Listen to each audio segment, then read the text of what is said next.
Welcome to Sleepy Love Tales, soothing romantic stories to help you relax and fall asleep. Let us know where you're listening from in the comments. If soft, heartfelt tales help you unwind, be sure to subscribe so you never miss a moment of calm. Now, let's begin tonight's story. The Orchard Heir. The air in Bishop's Orchard, as it was still called in the waning months of 1880, was thick with the ghosts of sweetness.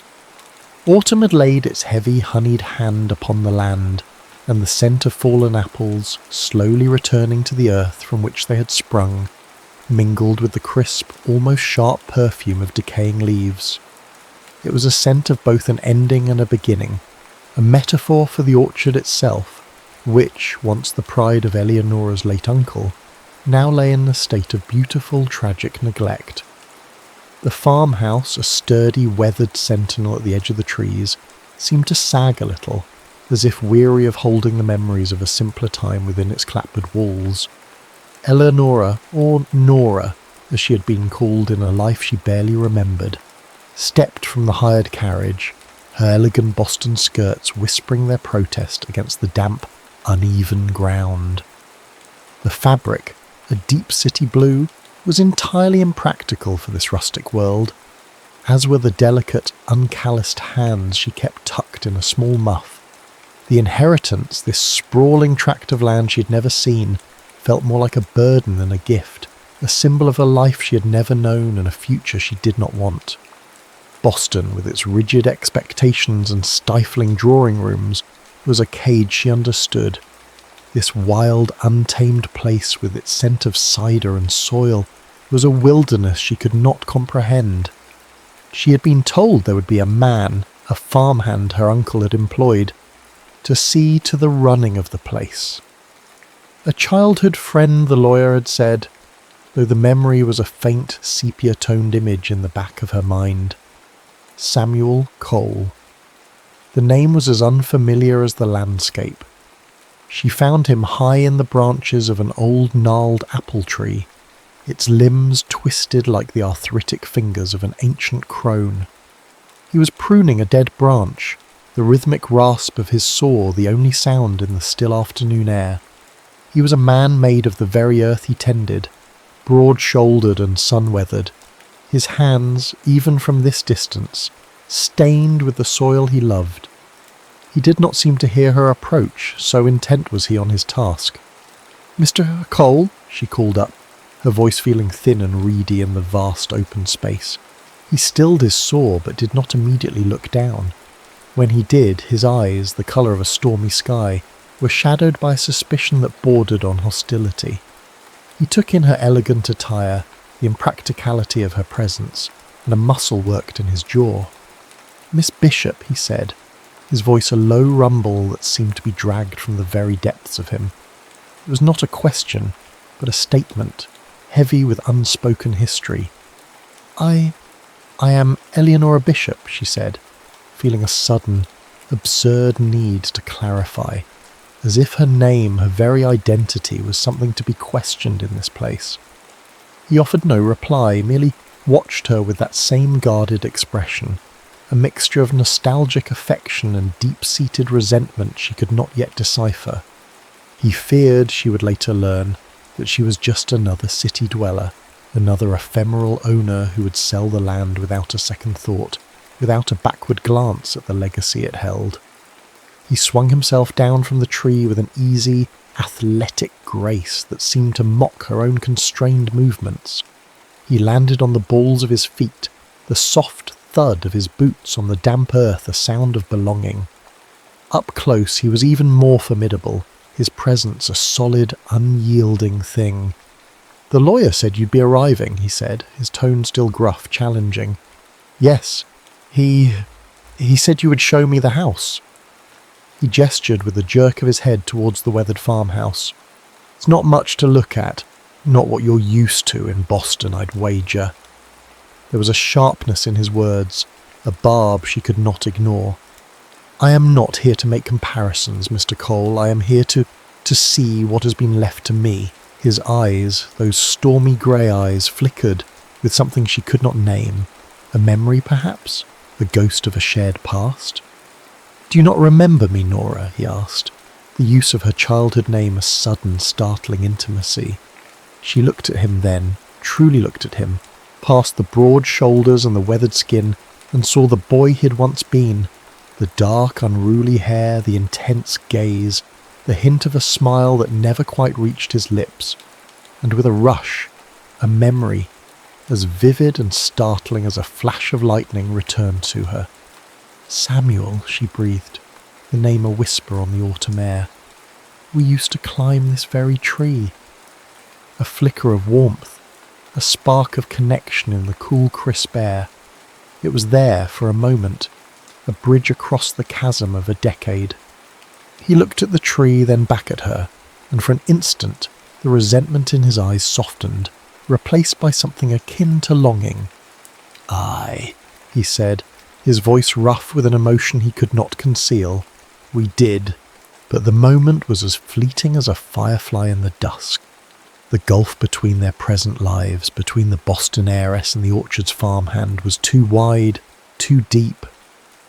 The spark was extinguished as quickly as it had been lit, leaving them in the cold, charged silence of unspoken history, of duty and desire, of a past that could never be reclaimed, and a future that was yet to be written. With a resolve that surprised even herself, refused to be a mere spectator in her own inheritance. She would not be the delicate city flower, wilting in the face of honest labour, who would understand this land, this orchard, before she made any decision about its fate. And so, the day after her arrival, she presented herself at the barn, her impractical blue dress replaced by a simple serviceable gown of brown wool, her hands, though still uncalloused, bare and ready for work. Samuel, who was mending a broken fence post, looked up at her approach, his expression a mixture of disbelief and grudging respect. "I want to help," she said, her chin held at a determined angle. "I want you to teach me." He said nothing for a long moment, merely studied her, his gaze taking in the change in her attire, the earnestness in her eyes. Then, with a curt nod, he gestured to a pile of fence rails. "The fence along the north pasture needs mending." And so began their unlikely partnership. The days that followed were a blur of shared tasks and slowly unfurling conversations. They mended fences, their hands brushing as they passed nails and hammers. They cleared overgrown branches, the sharp scent of cut wood a constant presence in the air between them. They pressed the last of the season's cider, the sticky sweetness of the apple clinging to their clothes and hair. Their conversations were stilted at first, filled with the awkwardness of two people who had once known each other as children, and now had to navigate the unfamiliar territory of adulthood. But as the days wore on, the silences became less frequent, the words more forthcoming. They spoke of the years they had spent apart, of the lives they had led, of the dreams they had held and the disappointments they had faced. Nora, in a moment of vulnerability, confessed the suffocating loneliness of her life in Boston, the constant pressure of society's expectations, the fear of making the wrong choice, of failing to live up to a legacy she did not understand. Samuel, in turn, spoke of his devotion to her uncle, of his love for the land, of the quiet satisfaction he found in the rhythm of the seasons. In the dim golden light of the barn, with the scent of hay and earth surrounding them, he revealed a vulnerability beneath his rugged exterior, a gentleness that softened the hard edges of his resentment. One evening, as they were herding the pigs into their pen, a mischievous piglet made a dash for freedom, leading them on a clumsy, muddy chase through the orchard. They slipped and slid in the mud, their laughter echoing through the trees, a sound of pure, unadulterated joy. When they finally cornered the errant piglet, they were both breathless and covered in mud, their faces flushed, their eyes bright. In that moment, the barriers between them seemed to crumble, replaced by a shared, unguarded mirth. The romantic progression when it came was as natural and as potent as the turning of the seasons. Samuel was teaching her the delicate art of grafting, of joining a new apple variety to an old established rootstock. His hands, calloused and strong, guided hers, his fingers a warm, firm presence on her skin. The touch was electric, a silent acknowledgement of the attraction that had been growing between them, as steady and as sure as the roots of the apple trees themselves. The air grew thick with unspoken feelings, with the scent of apple blossoms and the heat of their proximity. He leaned in, his gaze fixed on her lips, and she felt herself leaning towards him, her heart a frantic drum against her ribs. The world seemed to narrow to the space between their mouths, to the promise of a kiss that would seal the unspoken words that hung in the air between them. But the moment was broken by the distant solemn toll of the church bell, a reminder of the world outside the orchard, of the roles they were meant to play, of the duties that bound them. They drew apart, the spell broken, but the memory of that near kiss, of the electric touch of his hands on hers, lingered, a silent, potent promise of what was yet to come.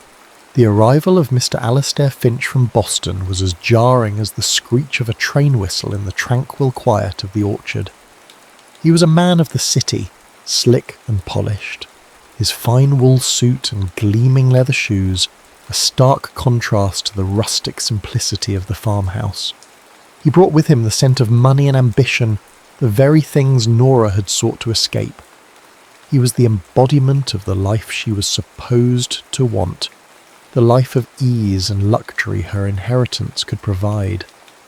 He had come with an offer, a lucrative one, from a railroad developer who saw not an orchard, but a path for progress, a line of steel and steam that would cut through the heart of the land, connecting the bustling cities of the east.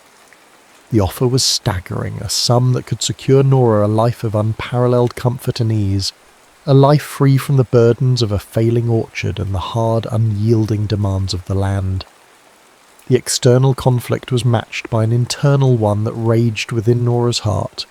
She was torn between her duty to her family's legacy, a legacy she was only just beginning to understand, and the logical, sensible choice to sell.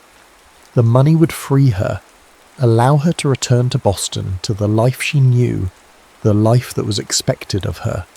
But the thought of leaving the orchard, of leaving Samuel, was a sharp physical ache in her chest. Samuel, for his part, watched the proceedings with a growing sense of dread. He saw in Mr. Finch the embodiment of his worst fears, the city slicker who would come and devour the land, leaving nothing but a trail of smoke and progress in his wake. The misunderstanding, when it came, was a cruel twist of fate. Samuel, returning to the farmhouse for a tool, overheard a fragment of a conversation between Nora and the lawyer. He heard her say, "I must consider the offer. Of course, it is a great deal of money." He did not hear the uncertainty in her voice, the tremor of doubt that accompanied the words. He did not see the troubled expression on her face, the conflict that raged in her eyes. He heard only the words, and they were enough to confirm his deepest fears. Believing that she had made her decision, that she had chosen the city and the money over the land and over him, he withdrew completely. The warmth that had begun to blossom between them was extinguished, replaced by a cold, impenetrable wall of politeness. He was courteous, but distant, his words clipped, his gaze averted. He spoke to her only when necessary, his voice devoid of the warmth and intimacy that had begun to colour their interactions. Heartbroken by his sudden distance, and overwhelmed by the weight of her decision, Nora retreated into herself. The sale of the orchard, which had once seemed a distant, abstract possibility, now felt like an inevitable, painful amputation. She saw no other choice, no other path forward. Samuel, believing he had lost everything he held dear, worked himself to the point of exhaustion, his songs a form of self-punishment. He poured his grief and anger into the land, his axe a furious, relentless extension of his pain, as he cleared the deadwood from the orchard, each swing a blow against the cruel, unyielding hand of fate. The orchard, now in the grip of late autumn, seemed to mourn with them, its bare branches stark and skeletal against a grey, unforgiving sky. The scent of decaying apples was no longer one of sweet nostalgia, but of bitter, final decay. The spark that had been lit between them had been extinguished, leaving them in a cold, desolate darkness, each alone with their own private, unspoken grief. The nor'easter rolled in from the coast like a grey, angry beast, its breath a cold, damp wind that rattled the windows of the farmhouse and tore the last of the stubborn leaves from the apple trees. The sky was a bruised, tumultuous canvas of black and purple, the air thick with the scent of rain and the promise of a storm. Nora, her heart a frantic drum against her ribs, found Samuel by the woodpile sharpening an axe. The rhythmic thwack of the stone against the steel was a harsh, unforgiving sound, a counterpoint to the rising fury of the wind. She had made her decision, a decision that felt less like a choice and more like a surrender. "I'm selling," she said, her voice barely a whisper against the wind. He did not look up, his hands still moving in their steady, relentless rhythm. "Congratulations," he said, the single word a bitter, poisoned dart, and with that, the dam of their restraint broke. The carefully constructed walls they had built around their hearts crumbled, and a flood of accusations and long-suppressed truths erupted between them. "You never wanted me here," she cried, her voice rising with the wind. "You saw me as an intruder, a city girl who would never understand." "And what did you expect?" he shot back, his eyes, when he finally looked at her, blazing with a cold, righteous anger. "You came here in your fine clothes with your city ways, and you looked at this place as if it were a curiosity, a chapter in a book you could close and put away when you were done. That's not true, isn't it? You were ready to sell from the moment you arrived. You saw only the neglect, the decay. You didn't see the heart of this place, the soul of it. You didn't see what it could be." "And you," she retorted, her voice trembling with a mixture of anger and pain, "you saw only what you wanted to see. You saw a spoiled heiress who would sell her birthright for a life of ease. You didn't see that I was afraid of failing, of not being enough, of not being worthy of this place." The argument followed them into the barn, the wind and rain lashing at the old wood, the scent of hay and damp earth a thick, cloying presence in the air. In a moment of raw, unvarnished honesty, his voice cracking with an emotion he could no longer contain, Samuel confessed the truth that had been buried beneath his anger and resentment. "It's not just the orchard," he said, his voice a low, ragged whisper.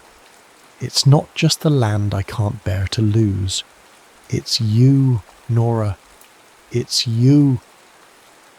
Of course. Here is a more detailed and passionate version of the love scene from Part 4, crafted to be more erotic and romantic, drawing upon the requested inspirations. His confession hung in the air between them, a fragile, trembling thing, broken by a sudden, violent clap of thunder that shook the old barn to its foundations. And in that moment, the storm outside was mirrored by the tempest within. He closed the distance between them in 2 long strides, his hands finding her face, his calloused thumbs stroking the tears from her cheeks with a reverence that undid her completely. The scent of rain and wet earth clung to him, a wild, primal smell that filled her senses. Their kiss was a desperate, hungry thing, a collision of 2 souls who had been starving for a connection they had been too proud, too afraid to admit they craved. It was not gentle. It was a raw, bruising claiming, his mouth taking hers with all the pent-up frustration and longing of the past weeks. She answered with equal fire, her hands tangling in his damp hair, pulling him closer, her body arching against his. It was a kiss of anger and forgiveness, of grief and fierce, unbridled joy. The taste of him was rain and salt and a deep, earthy sweetness that was purely Samuel. He lifted her as if she weighed nothing, his mouth never leaving hers, and carried her towards the ladder, to the loft. The ascent was a dizzying blur, a tangle of limbs and desperate kisses, the drumming of the rain on the tin roof, a frantic heartbeat accompanying their own. In the loft, the air was thick with the sweet, dry scent of hay, a soft, golden world suspended above the storm's fury. He laid her down on a pile of soft, yielding hay, and for a moment they simply looked at each other, their breath coming in ragged gasps. In the dim light filtering through the hayloft window, his eyes burned with an intensity that stripped her bare, seeing past the Boston heiress, past the frightened girl, to the very core of the woman she was. "Nora," he breathed, the name a prayer. The anger was gone, replaced by a fierce, protective tenderness. His hands, those large, capable hands that knew the language of the earth, began to explore the landscape of her body with a slow, deliberate wonder. He fumbled with the tiny buttons of her woolen dress, his fingers, accustomed to the heft of an axe handle, clumsy against the delicate fabric. The sound of the cloth tearing slightly was a sharp, thrilling sound in the quiet loft. She didn't care. She helped him, her own fingers trembling as she worked at the laces of her corset. A garment that suddenly felt like a cage, a relic from another life. One by one the layers of her old life fell away, the dress, the petticoats, the corset, until she lay before him in the soft light, clad only in her thin chemise, her skin luminous against the dark gold of the hay. He looked at her, his gaze a slow, burning caress, and she saw not judgment, but worship in his eyes. He stripped off his own rough work shirt, revealing a torso sculpted by labour, his skin sun-bronzed and taut over hard muscle. He was beautiful, a man made of the very land she was learning to love. He came to her then, his body covering hers, the heat of his skin a shocking, delicious contrast to the cool air of the loft. His calloused hands traced the curve of her waist, the swell of her hip, the delicate line of her collarbone, as if memorizing her by touch alone. He kissed her again, a slow deep kiss that spoke of a reverence for the flesh, a sacred communion of bodies and souls. His mouth moved from her lips to her throat, his tongue tracing a trail of fire down to the hollow between her breasts. She gasped, her back arching, her hands clutching at his shoulders. It was a surrender more complete, more profound than any she had ever known, a willing, eager giving of herself to this man, this storm. He moved lower, his lips and hands exploring every inch of her, awakening sensations she had never known, a deep molten heat coiling in the pit of her stomach, the scratch of the hay against her bare skin, the drumming of the rain on the roof, the sound of his ragged breathing, her own soft cries. It all merged into a symphony of the senses, a raw elemental music that stripped away all thought, all fear. He closed the last distance between them, a slow, deliberate motion that was both an act of worship and a desperate need. A soft breath escaped her as she met his gaze, her eyes wide and dark. In that moment, as their worlds merged into one, a silent vow passed between them. She met his gaze, her own eyes wide and dark, and in that moment, a silent vow passed between them. She wrapped her legs around his waist, drawing him deeper, her body accepting him, welcoming him home. Their rhythm was the rhythm of the storm, at first slow and gentle, then building in intensity, a fierce, driving cadence that echoed the wind and the rain. It was a raw, primal act of possession, a dance of two bodies moving as one, their mingled sweat a heady, intoxicating perfume. It was a physical release, but it was also an emotional transcendence, a sealing of their bond in the most intimate way imaginable. The climax, when it came, was a shattering, all-consuming wave that broke over them both, a moment of pure, blinding light that burned away all the anger, all the pain, all the misunderstanding, leaving in its wake only the pure, unadulterated truth of their love. In the aftermath, as the storm outside began to subside, they lay tangled in each other's arms, their bodies cooling, their heartbeats slowing in unison. The scent of hay and rain and their own sated flesh was a comforting, intimate perfume. He stroked her hair, his touch gentle now, his eyes full of a love so profound it stole her breath. In the quiet, spent aftermath of their passion, a new understanding dawned, a deep physical knowledge they now shared. Vulnerability was not a weakness, but a strength. Nora understood that her strength lay not in escaping her responsibility, but in embracing it. And Samuel learned that love required the risk of being hurt, the courage to open your heart to the possibility of both joy and pain. The storm had passed, leaving in its wake a clean, rain-washed world, a world of new beginnings, of hope, of a love that had been forged and finally consummated in the fire of their own private tempest. In the clear, crisp light of the morning after the storm, Nora, with a sense of clarity and purpose she had never known, tore the developer's contract into 100 tiny pieces, the fluttering white scraps a symbol of her newfound resolve. She would not sell. She would not run. She would stay. She used a portion of her inheritance not to return to Boston, but to breathe new life into the orchard. New saplings were ordered, modern equipment was purchased, and a sense of hope, as fresh and as potent as the scent of the rain-washed earth, began to permeate the old farmhouse. She and Samuel became partners in every sense of the word, their days filled with the shared labour of restoring the orchard to its former glory, their nights with the quiet intimacy of two people who had found in each other a home they had never known, their love, born in the ashes of a shared, unspoken grief, was rooted in the very soil they were fighting to save. The final scene of their story unfolded not in the golden haze of autumn, but in the tender, hopeful light of spring. The orchard was a riot of pink and white blossoms, the air alive with the buzz of bees and the sweet, intoxicating perfume of new life. They were planting the first of the new trees together, their hands meeting in the rich, dark earth as they settled the sapling into its new home. The soil was cool and damp against their skin, a tangible connection to the land, to the future they were building together.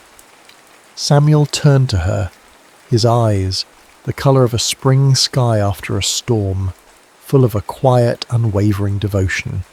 He said nothing, for no words were needed. He leaned in and kissed her, a tender, lingering kiss that tasted of sunshine and apple blossoms and the promise of a future that would grow, season after season, alongside the orchard they had saved, the love they had found. It was a vow of love and renewal, a promise of a life that would be as enduring, as beautiful as the land itself.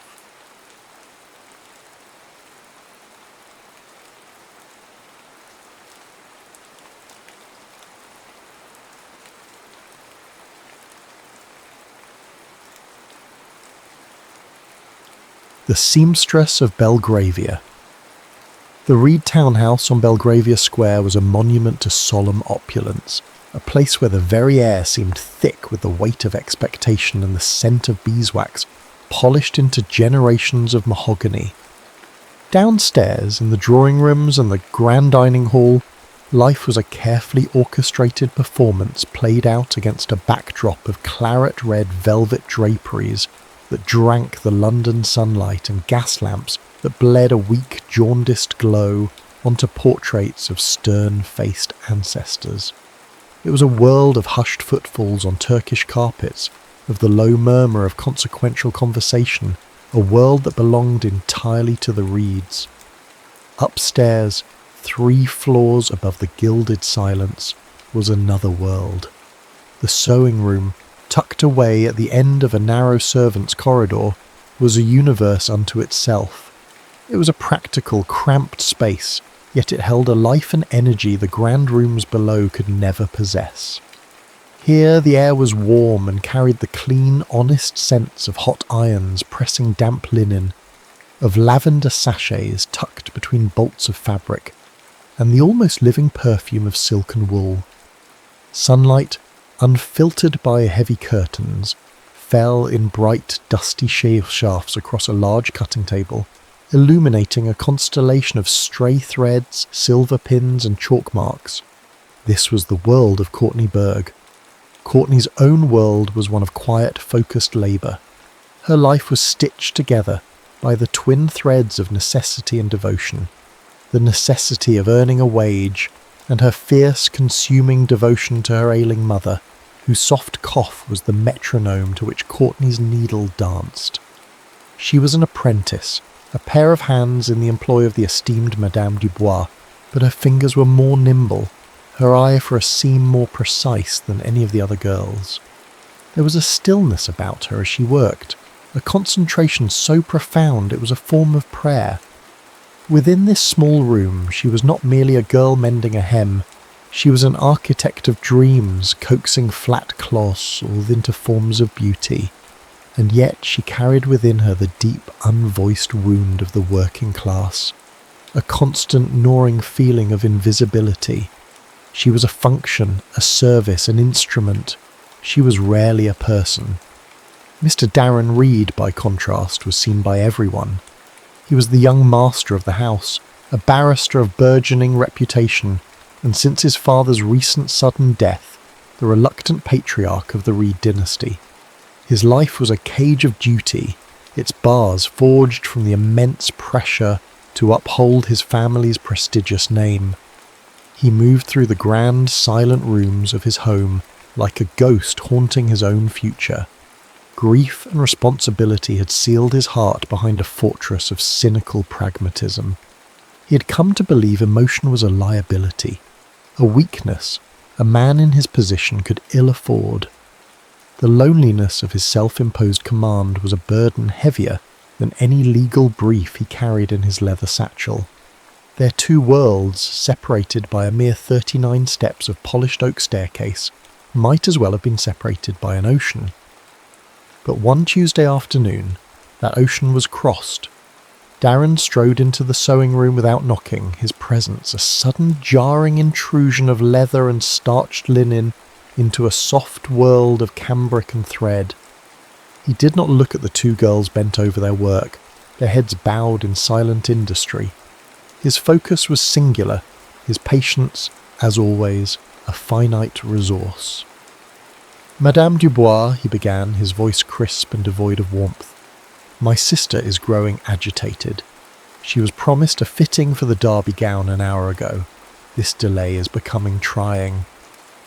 The older seamstress, a plump woman with flustered eyes, rose at once. "My apologies, Mr. Reed. The silk taffeta, it is temperamental, it resists the needle." Darren's gaze remained fixed on a half-finished bodice pinned to a dress form, his expression one of profound irritation. "Temperamental fabric is not a sufficient explanation for my sister's distress. The fault lies, as it usually does, with inadequate preparation or a lack of skill." He gestured vaguely toward the garment. Surely the girl could work faster. He meant Courtney. Nay. He had not once glanced in her direction, yet the dismissal in his tone, the casual reduction of her to "the girl," was as palpable as a slap. It was the familiar ache of being overlooked, of being rendered a piece of the furniture. A familiar resignation settled in her chest, but alongside it, something else flickered, a tiny sharp spark of defiance. She did not lift her head. Her needle continued its steady, rhythmic journey through a line of pearl buttons on a cuff, a tiny silver fish darting through white water. Her voice, when it came, was low and even, utterly devoid of the deference he expected. "The fault, sir," she said to the cuff in her hands, "is not with the needle, but with the thread. The silk thread required for such a fine weave is prone to snapping if the tension is not precisely managed with the warp of the taffeta. Haste would only result in a puckered seam, which I imagine would cause Miss Caroline far more distress than a brief delay." The silence that followed was absolute. The other seamstress held her breath. The only sound was the delicate snick of Courtney's scissors as she snipped the thread the task completed. Her words, so precise, so technical, so unexpectedly intelligent, hung in the air. They were not an excuse but a statement of fact, delivered with a dry, unshakable confidence that was utterly out of place.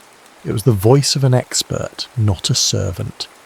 Slowly, as if compelled by a force beyond his control, Darren Reed turned his head. His gaze, which had swept over the room and its occupants as little more than a collection of objects, now fell upon the young woman with the downcast eyes and the clever voice. He saw the burnished copper of her hair, pinned in a simple severe knot at the nape of her neck. He saw the elegant line of that neck, bent in concentration, and the dusting of freckles across the bridge of her nose. He saw the strength and purpose in her hands, not the delicate, idle hands of the women in his circle, but the nimble, capable hands of a creator.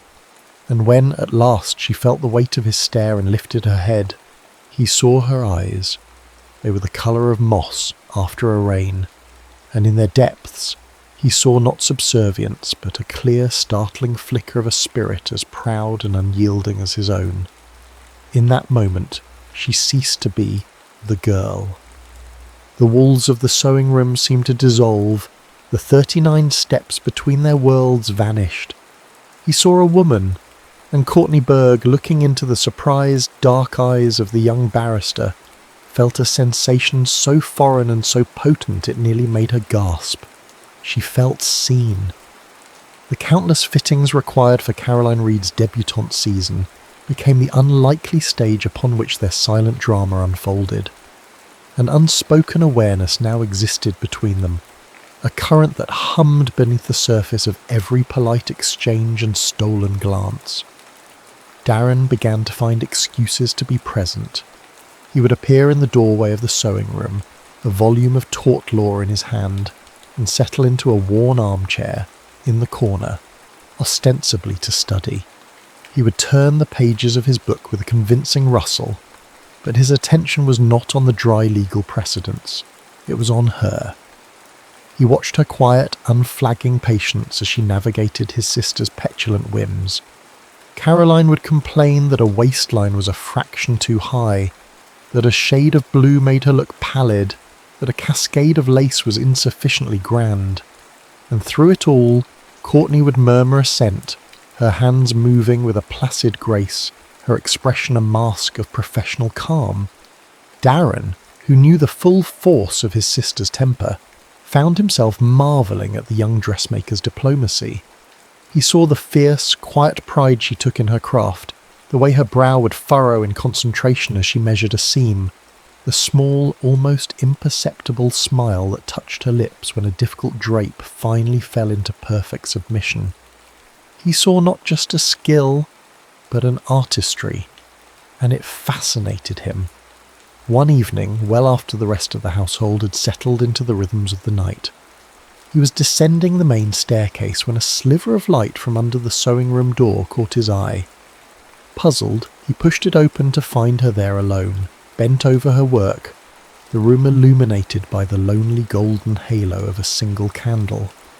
The flickering light caught the fire in her hair and cast her shadow long and graceful against the wall. She was stitching a constellation of tiny iridescent beads onto a bodice, her needle a patient star finder in a midnight blue sky of silk. "You're working late," he said, his voice softer than he intended. She started, a hand flying to her chest. "Mr. Reed, I did not hear you." "I'm sorry to have disturbed you. I was on my way to my study." He did not leave. He lingered in the doorway, drawn by the intimacy of the scene. "That looks intricate." "It is," she admitted, her eyes returning to her work. "The beading for the Duchess's ball gown. It must be finished by Friday." "And Madame Dubois leaves such a task to you, alone, by candlelight." A flicker of that pride he had come to recognise warmed her voice. "She trusts my hands are steady." He stepped into the room, his presence filling the small space. "And what of your dreams, Miss Berg? Do they extend beyond stitching for duchesses?" The question was so direct, so personal, it took her aback. She paused, needle held mid-air. No one of his station had ever asked such a thing. I hope one day to have my own shop," she confessed, the words tasting strange and bold on her tongue. "A small one, perhaps, where I could choose my own fabrics, create my own designs." He listened, his expression unreadable in the wavering light, and for the first time they spoke not as master and servant, but as two people sharing the quiet space of a late hour. Their true connection, however, was forged in the London fog. A few weeks later, a thick yellow-grey blanket descended upon the city with a sudden suffocating totality. It swirled through the streets, muting sound, blurring the sharp edges of the world, and turning the familiar gas lamps into ghostly, indistinct orbs. Courtney, finishing her work for the day, found her journey home rendered impossible. The carriages were all grounded, their drivers unwilling to navigate the treacherous, blind streets. As she stood hesitating in the grand entryway, clutching her shawl, Darren appeared at her side. "You cannot possibly walk home in this," he stated, not as a question, but as a fact. "It is not safe." "I have no choice, sir." "Nonsense. I will escort you."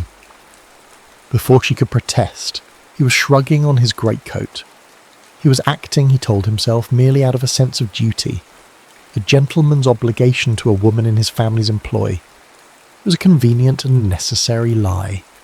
Stepping out into the fog was like stepping into another realm. The city's roar was muffled to a distant hum. The imposing facades of the Belgravia townhouses dissolved into murky shadows. They were cocooned, isolated from the rigid watching eyes of society. In this anonymous, misty world, the carefully constructed barriers between them seemed to thin and fray. She spoke of her mother, of the constant worry that was the baseline of her existence, and of the small village in the countryside where she was born. He in turn found himself confessing the crushing weight of his father's legacy, the fear that he was merely an inadequate custodian of a name far greater than himself. The fog became their confessional, its dense veil granting them the courage to be vulnerable. For the length of that walk they were not Mr. Darren Reed, the barrister, and Courtney Berg, the apprentice. They were simply a man and a woman, their shoulders occasionally brushing, their voices low and intimate in the swirling grey. The final fitting for the magnificent ball gown that was to be the centrepiece of Caroline's season marked the culmination of this simmering tension. Courtney was on her knees, making a final adjustment to the hem, a line of pins held between her lips. Darren, as usual, was in his corner armchair, the pretence of reading long since abandoned.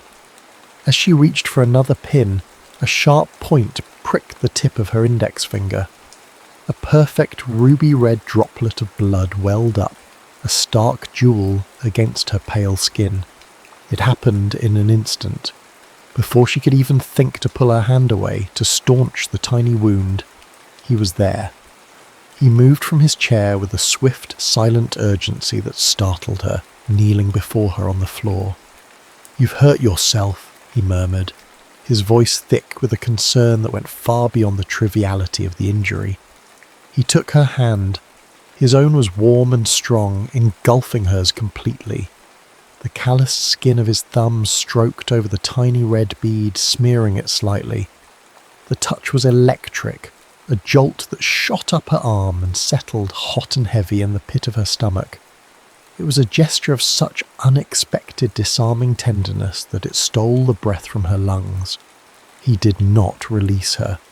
His thumb continued its slow, hypnotic caress over her fingertip, over the whorls of her skin. He lifted his gaze from her hand to her face, and his eyes were dark with an intensity that made her feel utterly exposed, as if he could see straight into the frantic, hopeful, terrified beating of her heart. The air in the room grew thick, charged with all the words they had never spoken, all the longing they had so carefully concealed. The scent of lavender from the sachets in her sewing box, the whisper of the silk gown, the sight of his dark head bent so close to hers, it all coalesced into a moment of pure agonizing wanting. It was a near confession, a declaration held in the heated space between their clasped hands, a promise and a peril all at once. His powerful attraction and the ruinous, unthinkable scandal of a liaison with her waged a silent, furious war in the depths of his gaze, and in that moment Courtney knew, with a certainty that was both thrilling and terrifying, that he was losing. It is a truth universally acknowledged that in a house of many servants, no secret, however small, can long remain confined. The moment of profound tenderness in the sewing room, the master of the house kneeling before the seamstress, his hand holding hers with such reverent care, was not unobserved. A lady's maid, passing the open door on her way to fetch a shawl for her mistress, had seen it all. She was a woman whose own ambitions had long ago curdled into a bitter jealousy, and the sight of such intimacy shared across the unbridgeable chasm of class was an affront she could not abide. The story, embellished with each retelling, began its insidious journey through the servants' passages, a whispered confection of malicious gossip that finally, inevitably, reached the ears of the one person Darren Reed truly feared, his mother. Mrs. Reed was a formidable matriarch, a woman cast in the same unyielding iron as the gates that guarded their home. Her world was governed by the cold calculus of lineage, reputation, and strategic alliances.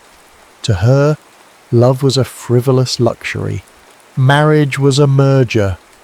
She had already selected the perfect candidate to be her son's wife, the Honourable Miss Eleanor Vance, a banking heiress whose fortune was as vast as her countenance was cold.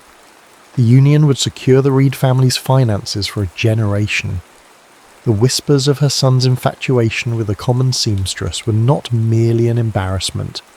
They were a threat to the very foundation of her carefully laid plans. She cornered Darren in his late father's study, the one room in the house where he felt the weight of his legacy most acutely. Her accusations were precise, her language sharp and contemptuous. They say you have been making a spectacle of yourself with one of the sewing girls, that you fawn over her like a stable boy. Have you lost your senses entirely? Do you have any idea what a scandal of this nature would do to our name, to the negotiations with the Vances? Darren, trapped between the jaws of duty and desire, felt a cold terror overwhelm him. He saw his future laid out before him. The public humiliation, the snickering of his peers, the smirch upon a name his father had kept pristine. He saw the disappointment in his mother's eyes, a weapon she had wielded with devastating effect his entire life. And in a moment of profound, gut-wrenching cowardice, his heart failed him. His feelings for Courtney, so potent and real in the quiet of the sewing room, suddenly seemed a reckless, impossible folly. "It is baseless gossip," he said, the words tasting like ash in his mouth. He could not meet his mother's gaze, focusing instead on a portrait of his father above the mantelpiece. "The girl is merely a seamstress, competent at her work, nothing more. I have no interest in the hired help." As fate, in its infinite cruelty, would have it, Courtney was at that very moment walking down the upstairs corridor. She had come to deliver Caroline's finished ball gown, carefully draped over her arms in a protective linen sheath. The door to the study was slightly ajar, and his voice, clear and cold, carried into the hallway. Merely a seamstress. No interest in the hired help. The words struck her with the physical force of a blow. Each syllable was a shard of ice lodging in her heart. All the shared moments, the conversation by candlelight, the walk in the fog, the electrifying touch of his hand on hers, crumbled into dust. They had meant nothing. She had been a fool, a ridiculous, hopeful fool, to believe for even a second that she could be more than an object of passing amusement to a man like him. His casual, brutal cruelty confirmed her deepest, most painful fear, that to him she had never been a person. She was, and always would be, invisible. Her breath hitched, a strangled sob caught in her throat. Without making a sound, she turned and fled back to the safety of the sewing room, the magnificent gown a dead weight in her arms. The world, which had briefly seemed to shimmer with possibility, was once again leached of all its colour, reduced to the stark, unforgiving black and white of her station. Heartbroken and profoundly humiliated, she erected a wall of icy professionalism around herself. She finished the remainder of her commission for the Reeds with a detached mechanical efficiency. She answered Caroline's questions in clipped monosyllables and avoided any room where Darren might be. On the few occasions their paths did cross, she would look through him as if he were made of glass, her face a pale, beautiful mask of indifference. She retreated into the only world that had never betrayed her, the certain, tangible world of needle and thread, of silk and satin. Her spirit ached with a grief so deep it felt like a physical wound, but her hands at least remained steady. Darren, meanwhile, was consumed by a Schweitzen, corrosive self-loathing. The memory of his own words, of the lie he had told to save his skin, played on a loop in his mind. He had betrayed not only Courtney, but himself. He had sacrificed something true and vital for the sake of a hollow, meaningless social standing. He buried himself in his work, spending long nights at his law chambers, but he could not escape the ghost of her. The silence in the grand house, once a comfort, was now a constant, deafening reminder of her absence, of the vibrant, intelligent life that had briefly illuminated its shadowed corners, and which he, through his own weakness, had extinguished. The night of the Duchess of Abernathy's grand ball, the most anticipated event of the London season, arrived on a wave of carriage wheels and societal chatter. Inside the Reed mansion, however, the mood was far from festive. Caroline, in a final fit of pre-ball pique over some imagined slight, had yanked at the bodice of her gown with such force that a crucial seam along the waist had torn with a sickening final-sounding rip. Hysteria ensued. It was an hour before they were due to depart. No other gown would do. There was only one solution. A footman was dispatched with breathless urgency to the small, cramped flat where Courtney Berg lived with her mother. She was summoned back to the house she had sworn she would never enter again. When she arrived, her face was a pale, determined mask. She refused all offers of tea, all attempts at apology from a flustered Mrs. Reed. She simply took the damaged gown and ascended the stairs to the sewing room, her sanctuary and her prison. Darren found her there. He had been pacing his study like a caged animal, the sounds of his sister's distress a mere backdrop to the storm raging within him. He knew she had been sent for, and the knowledge was both a torment and a desperate fragile hope. When he pushed open the door, the sight of her brought him to a halt. She was kneeling by the low light of a lamp, her head bent, her nimble fingers already flying, stitching the ruined seam with a furious precision. She did not acknowledge him. The air was thick with her silence, a silence that was louder than any accusation. The sight of her, so close and yet so impossibly distant, so composed in her heartbreak, finally broke him.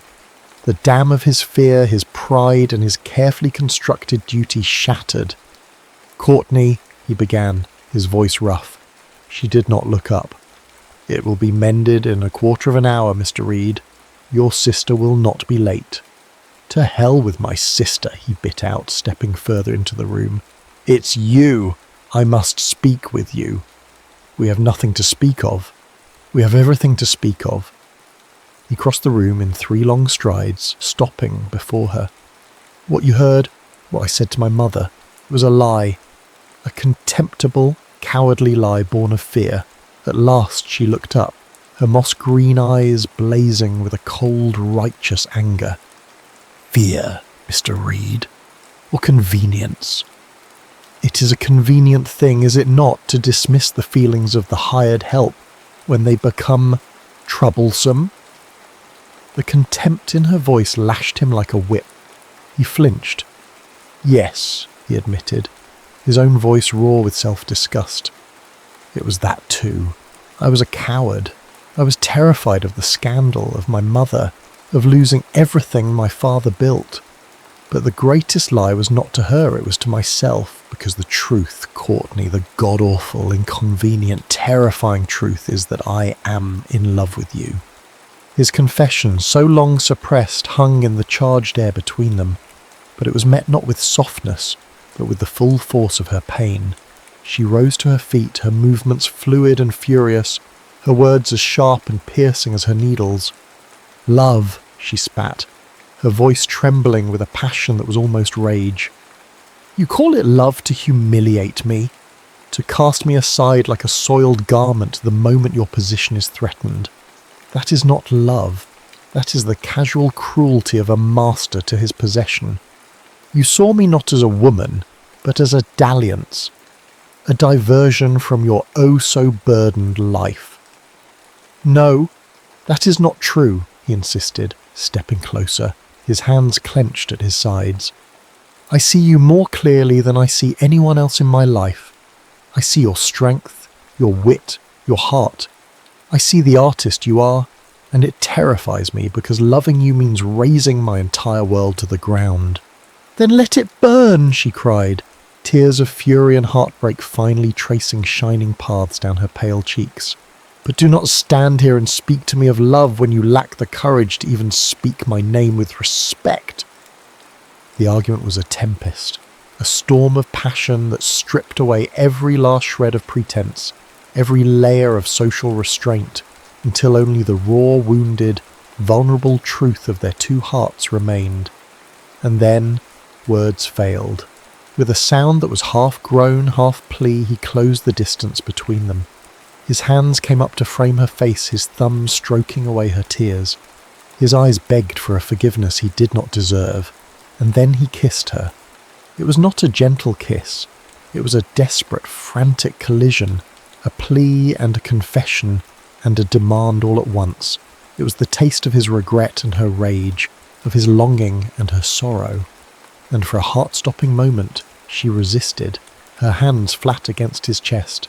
But then, with a choked sob, her own pent-up desire, so ruthlessly suppressed, surged to the surface. Her hands curled into the fabric of his coat, pulling him closer, and she answered his kiss with all the fierce, aching need she had denied for so long. It was a collision of worlds, of upstairs and downstairs, of duty and desire. Breaking the kiss, breathless, he took her hand. "Not here," he rasped, his voice thick. "Not in this room." He led her from the sewing room, down the silent corridor, past the portraits of his ancestors, their painted eyes judging him. He led her to the library. The room was dark, save for the moonlight slanting through the tall windows, illuminating the scent of old leather, and rain beginning to patter against the glass. He locked the door behind them. Here, surrounded by the weight of his history, he chose to defy it. Their coming together was not a gentle, timid exploration. It was a fierce and transcendent claiming. It was the raw, elemental honesty of two souls shedding their skins, breaking free of the cages that had confined them. His hands, no longer hesitant, moved over her with a reverence that was a form of worship. He unpinned her hair, letting the copper cascade fall over her shoulders, a silken curtain of fire in the moonlight. Her fingers worked at the buttons of his stiff shirt, her touch both hesitant and hungry. He laid her down upon the rich dark velvet of a chaise lounge, the fabric cool against her skin as he lifted the hem of her simple dress. There was a wildness in their coupling, a sacredness born of desperation. It was a surrender not to one another, but to a truth that was more powerful than society, more profound than name or station. Every touch was a word in a new language they were inventing together.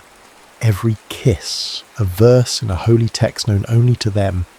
His body spoke of a deep primal tenderness, a need to protect and cherish even in the midst of his fierce passion. And her response was one of utter, trusting vulnerability, a complete opening of the gates of her heart and soul. In this act, She was not submitting. She was meeting him, matching his intensity with her own, claiming him as he was claiming her.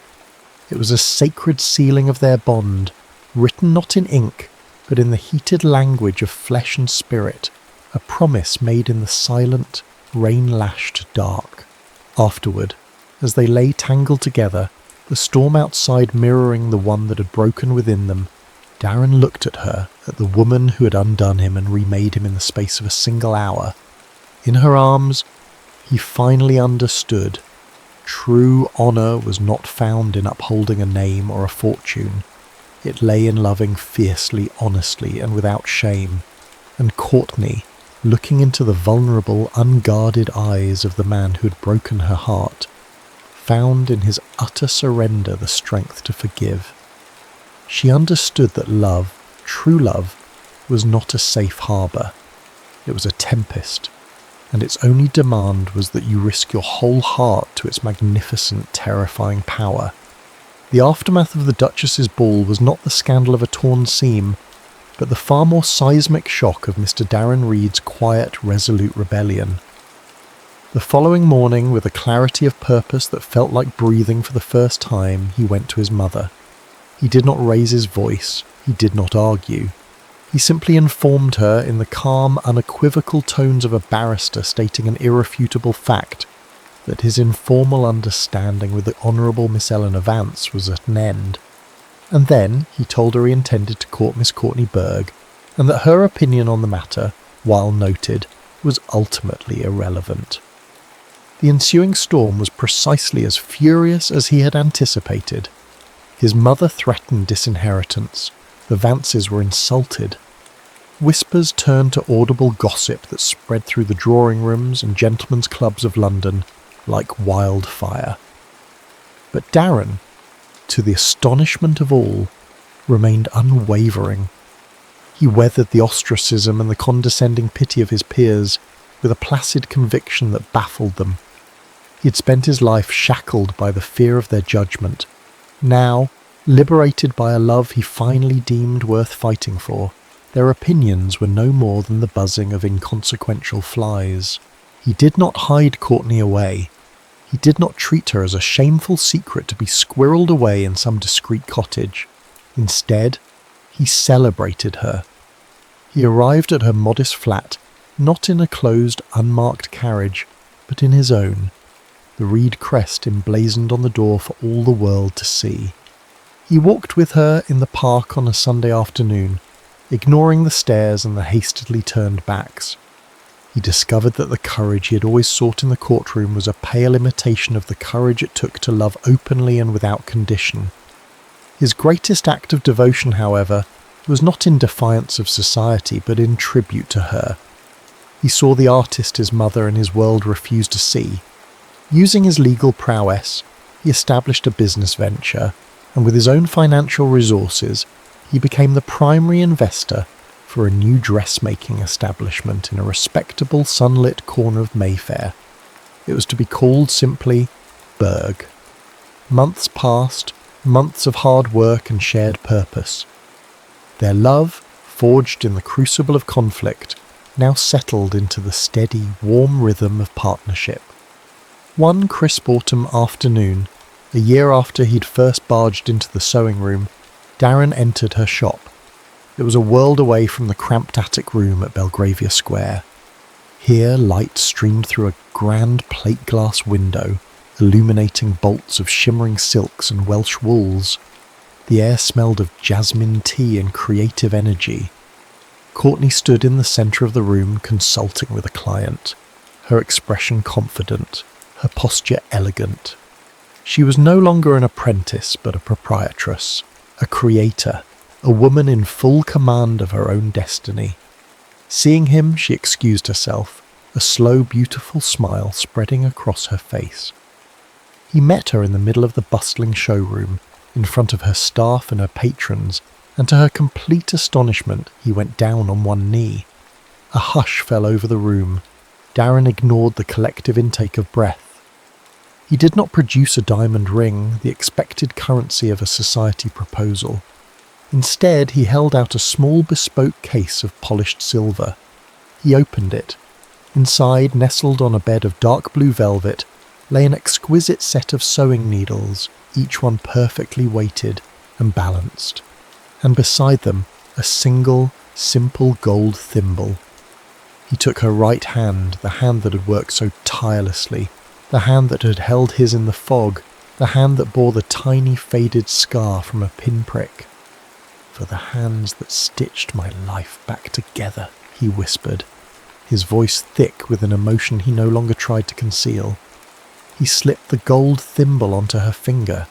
It fit perfectly. Looking up at her, he saw that her eyes were shining with tears, not of sorrow or anger, but of a profound, overwhelming joy. He had not offered her a symbol of his wealth, but a tribute to her strength, her talent, her very soul. Engraved on the inside of the thimble, too small for anyone else to see, were two words: Amor Edificator, Love the Builder. She leaned down and kissed him, a deep, tender kiss that was a promise and a conclusion all in one. It was a seal on a future they would build together, a life constructed not according to society's brittle, unforgiving rules, but with their own hands, stitched with a thread that had been tested and had not broken, destined to last a lifetime.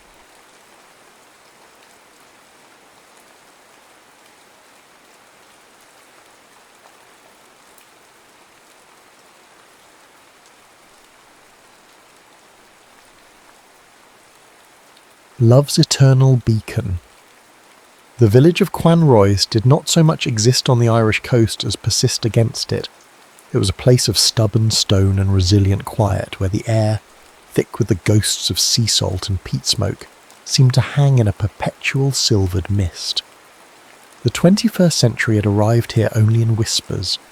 A satellite dish on a thatched roof, the occasional glint of a smartphone through a pub window. But the soul of the place remained ancient, bound by crumbling walls overrun with moss, and the melancholy bleat of sheep wandering roads no wider than a memory. Presiding over this forgotten corner of the world was the lighthouse. It stood on a windswept cliff like a stoic, weary sentinel, its white paint flaking in long strips, revealing the grey stone beneath as if shedding old skin. It was not a picturesque ruin. It was a functional thing, a creature of duty, its gaze forever fixed on the tumultuous slate of the Atlantic. It was this light, a sweeping blade of pure white in the gathering gloom, that drew Cillian, not as a point of interest for an article, but as a last resort. The rain, which had begun as a fine, indecisive drizzle, had escalated with theatrical suddenness into a torrential downpour. His rental car, a soulless silver box utterly unfit for the landscape, had surrendered with a sigh of punctured rubber on a road that was more pothole than pavement. Cillian was a man in his late 30s who had made a celebrated career of being lost. He was a travel writer, a professional wanderer, whose byline graced the glossy pages of magazines that sold curated authenticity to people in air-conditioned offices. He had watched the sun rise over Machu Picchu, navigated the spice markets of Marrakesh, and listened to the carving of glaciers in Patagonia. He had seen all the 7 wonders of the modern world and felt, to his profound and secret shame, absolutely nothing. His life had become a series of clever, hollow descriptions, and he feared, with the gnawing certainty of a terminal diagnosis, that he had become as manufactured as the experiences he peddled. He was haunted by the silence that followed the click of his camera, the profound, echoing emptiness in his own heart. Soaked to the bone, his expensive jacket clinging to him like a shroud, he stumbled up the muddy path toward the lighthouse keeper's cottage, a low stone building huddled in the lee of the great tower. He was guided by the simple, unwavering beam that cut through the tempest. He knocked on the heavy oak door, the sound swallowed by the wind's howl, and prepared himself for the suspicion, the reluctance, the inevitable questions. The door opened. The woman who stood there was not what he had expected, though he wasn't sure what that had been. She was in her early 30s, her face unadorned by makeup, framed by dark hair pulled back in a simple functional knot.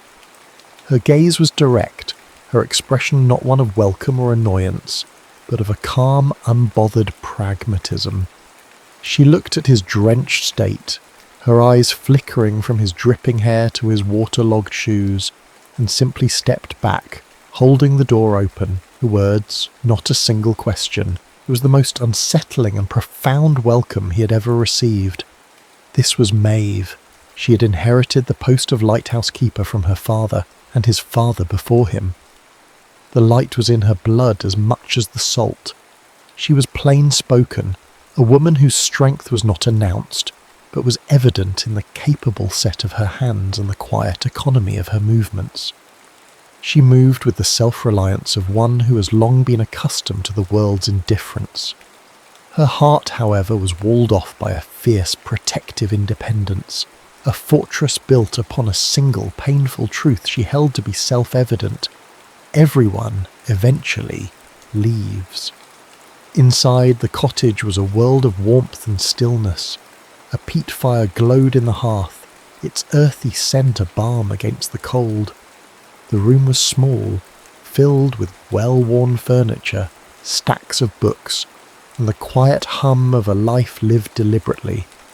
She pointed to a wooden chair by the fire. "Sit," she said. Her voice was low, with the soft lilt of the region, unhurried. "You'll be wanting tea." It was a statement, not a question. Cillian, the man whose profession was to charm his way into foreign spaces, to find the perfect turn of phrase, was rendered mute. He could only nod, shedding his jacket and sinking into the chair, the heat of the fire a shocking pleasure against his chilled skin. She moved about the small kitchen, her actions efficient and graceful, the clink of a mug, the splash of water, the scrape of a spoon against ceramic. These simple sounds, against the backdrop of the storm's fury outside, felt more real, more grounding than any of the exotic soundscapes he had ever recorded. He watched her, this woman who had let a stranger into her home without a word of justification, and felt a profound sense of dislocation. He was the world traveller, the man of 1,000 cities, yet in this small, firelit room, he was the one who was truly out of his element. She handed him a steaming mug. Her fingers brushed his, and the contact was like a low electrical current, a sudden, sharp awareness in the quiet room. He looked up at her, and for the first time he saw a flicker of something in her grey eyes. Not curiosity, but a deep, knowing stillness, as if she were looking past the drenched writer and seeing the hollow man shivering beneath. The spark between them was not the bright, crackling flash of wit or flirtation he was used to. It was quieter, more profound. It was the unnerving, magnetic pull of her genuine, unadorned presence, a silence that demanded nothing and, in doing so, laid his own emptiness bare. He had come seeking shelter from the storm, but as he sat by her fire, sipping her tea, he had the unsettling feeling he had stumbled upon a different kind of refuge altogether, one he hadn't known he was so desperately seeking. The storm passed, but Cillian stayed. He found a room in the village pub, a place of dark wood and the lingering smell of stale beer, and told himself it was for a story. Ireland's Disappearing Coastlines, he'd called it in his pitch to his editor, a title that felt both suitably dramatic and conveniently vague. The excuse was a flimsy shield for a truth he was not yet ready to confront. He simply could not bring himself to leave the orbit of the lighthouse and the woman who kept it. His days fell into a new, unfamiliar rhythm, governed not by flight schedules and deadlines, but by tides and weather fronts. He found himself at the lighthouse more often than not, drawn by a force he couldn't name. He began tentatively at first to help Maeve with her tasks. It started with an offer to carry a heavy box of supplies up the winding spiral staircase of the tower. She had only nodded, handing it over without ceremony, as if his presence were the most natural thing in the world. He helped her repair a section of fence that the storm had torn from its posts, his soft writer's hands clumsy with the hammer against her sure, steady ones. He learned to mix the whitewash, the lime stinging his nostrils, and painted the cottage walls under her watchful eye.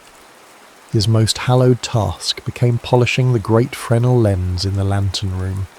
It was a cathedral of glass, a magnificent, intricate beehive that captured and focused the light. As they worked, side by side in the enclosed space, their movements synchronized, a silent ballet of chamois cloths and concentration. He felt a sense of purpose that had long eluded him. Their conversations were like the landscape itself, sparse but with a profound depth beneath the surface. They rarely spoke of feelings, but of things, of the habits of gannets, of the way the sea changed colour before a squall, of the precise mixture of paraffin and air needed for the lamp to burn its brightest. Through these practical discussions, a fragile intimacy began to grow. One evening, as they sat in her cottage sharing tea and a plate of crumbly buttery biscuits, the quiet between them felt charged, expectant.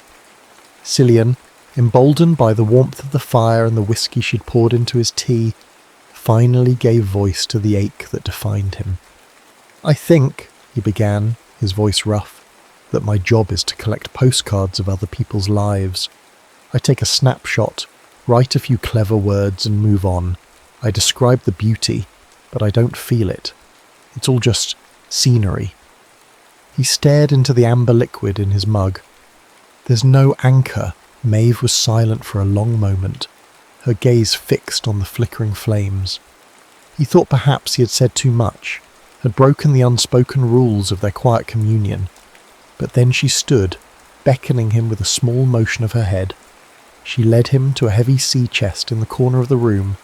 Lifting the lid, she revealed a collection of thick, leather-bound logbooks, their pages filled with faded copper-plate script. "My father's," she said softly, "and my grandfather's." She opened one, the paper brittle with age. She didn't read from it, but showed him the entries, meticulous records of wind speed, barometric pressure, and sea conditions, interspersed with more personal observations. The Mary Ellen of Killybegs passed at dawn running for shelter. "Saw a pod of dolphins playing in the surf this morning. Repaired the winch mechanism. A devil of a job." Her voice was hushed with reverence as she shared the stories these simple lines contained, of shipwrecks and rescues, of long, solitary winters, of the birth of her father in this very cottage. In her telling, the lighthouse ceased to be a mere structure of stone and glass. It became a living repository of history, a testament to dedication, a lineage of duty and love. Through her reverence for the place, he saw it clearly. Her deep-seated fear was not of loneliness, but of losing this, her only tangible connection to her past. In her quiet, fierce dedication, Cillian saw a raw, powerful beauty that shamed the manufactured wonders he'd been paid to admire. She was not just keeping a light, she was tending a soul. The next day, she took him up to the lantern room to show him the inner workings of the light's clockwork mechanism, the massive system of weights and pulleys that rotated the lens. "In a power failure, before the generator kicks in," she explained, "it has to be turned by hand." Her hand rested on a large brass crank. "You have to feel the rhythm of it. It fights you at first." She guided his hand to the crank, her fingers closing over his to show him the grip. Her skin was cool and calloused, a map of her life's work. The contact, though brief and entirely functional, sent a jolt of profound awareness through him, a current that was both startling and deeply grounding. He could feel the fine tremor in her hand, or perhaps it was his own. The air in the small space grew thick, charged with the unspoken thing that hovered between them. Later that week, as dusk bled purple and rose across the horizon, they stood together on the narrow balcony that encircled the lantern room, watching the sea grow dark. The space was so tight that their shoulders brushed, a constant, warm pressure that anchored him to the moment. The wind whipped a strand of her dark hair across his face, and it smelled of salt and rain. He had an overwhelming, primal urge to turn, to cup her face in his hands, to close the small distance between them and kiss her. But he found himself paralysed, not by fear of rejection, but by something far more complex, the terror of shattering the fragile, sacred peace they had built. A kiss felt like a declaration, an act of possession, and what they had was something wilder, more elemental. It was a space defined by the unspoken understanding, a quiet gravitational pull. He, the man who documented the world, was afraid to make a mark on this small, perfect universe, afraid that his touch might be just another postcard, another fleeting moment he would eventually have to leave behind. So he stood beside her, their bodies touching, and let the moment hang in the salt-laced air. A question mark suspended between the darkening sea and the first pinprick of stars. The world Cillian had tried to outrun finally caught up with him in the form of a single piercing ringtone from his phone. It was Marcus, his agent, his voice a blast of manicured London enthusiasm that felt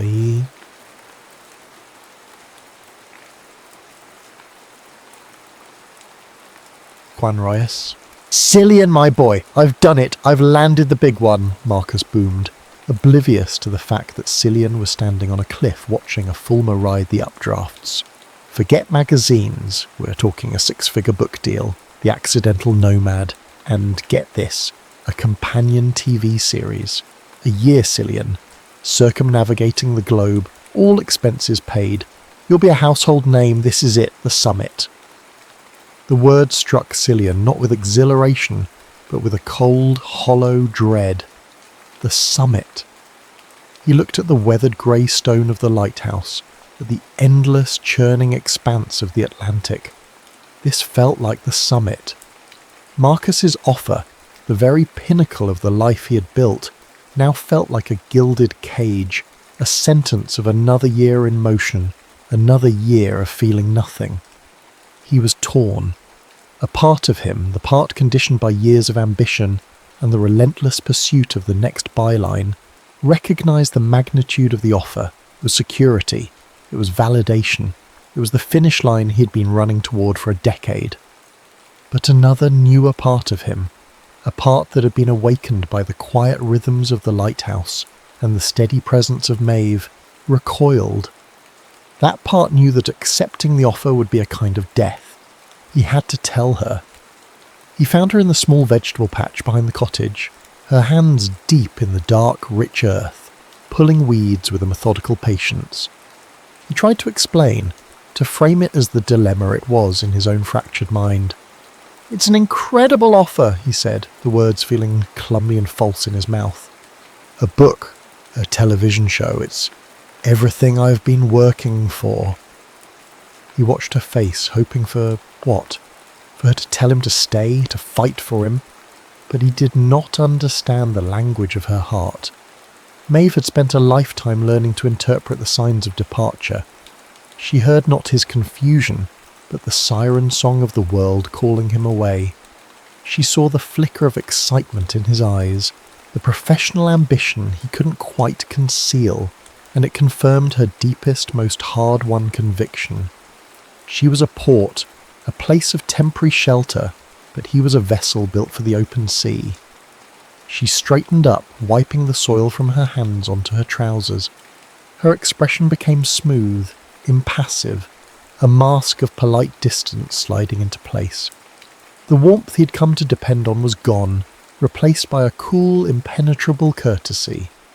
"Well then," she said, her tone flat, devoid of emotion. "Congratulations. It's what you were made for, Cillian. Go and see the world." "Maeve, it's not that simple," he pleaded, reaching for her arm. She flinched away from his touch as if burned. "Isn't it?"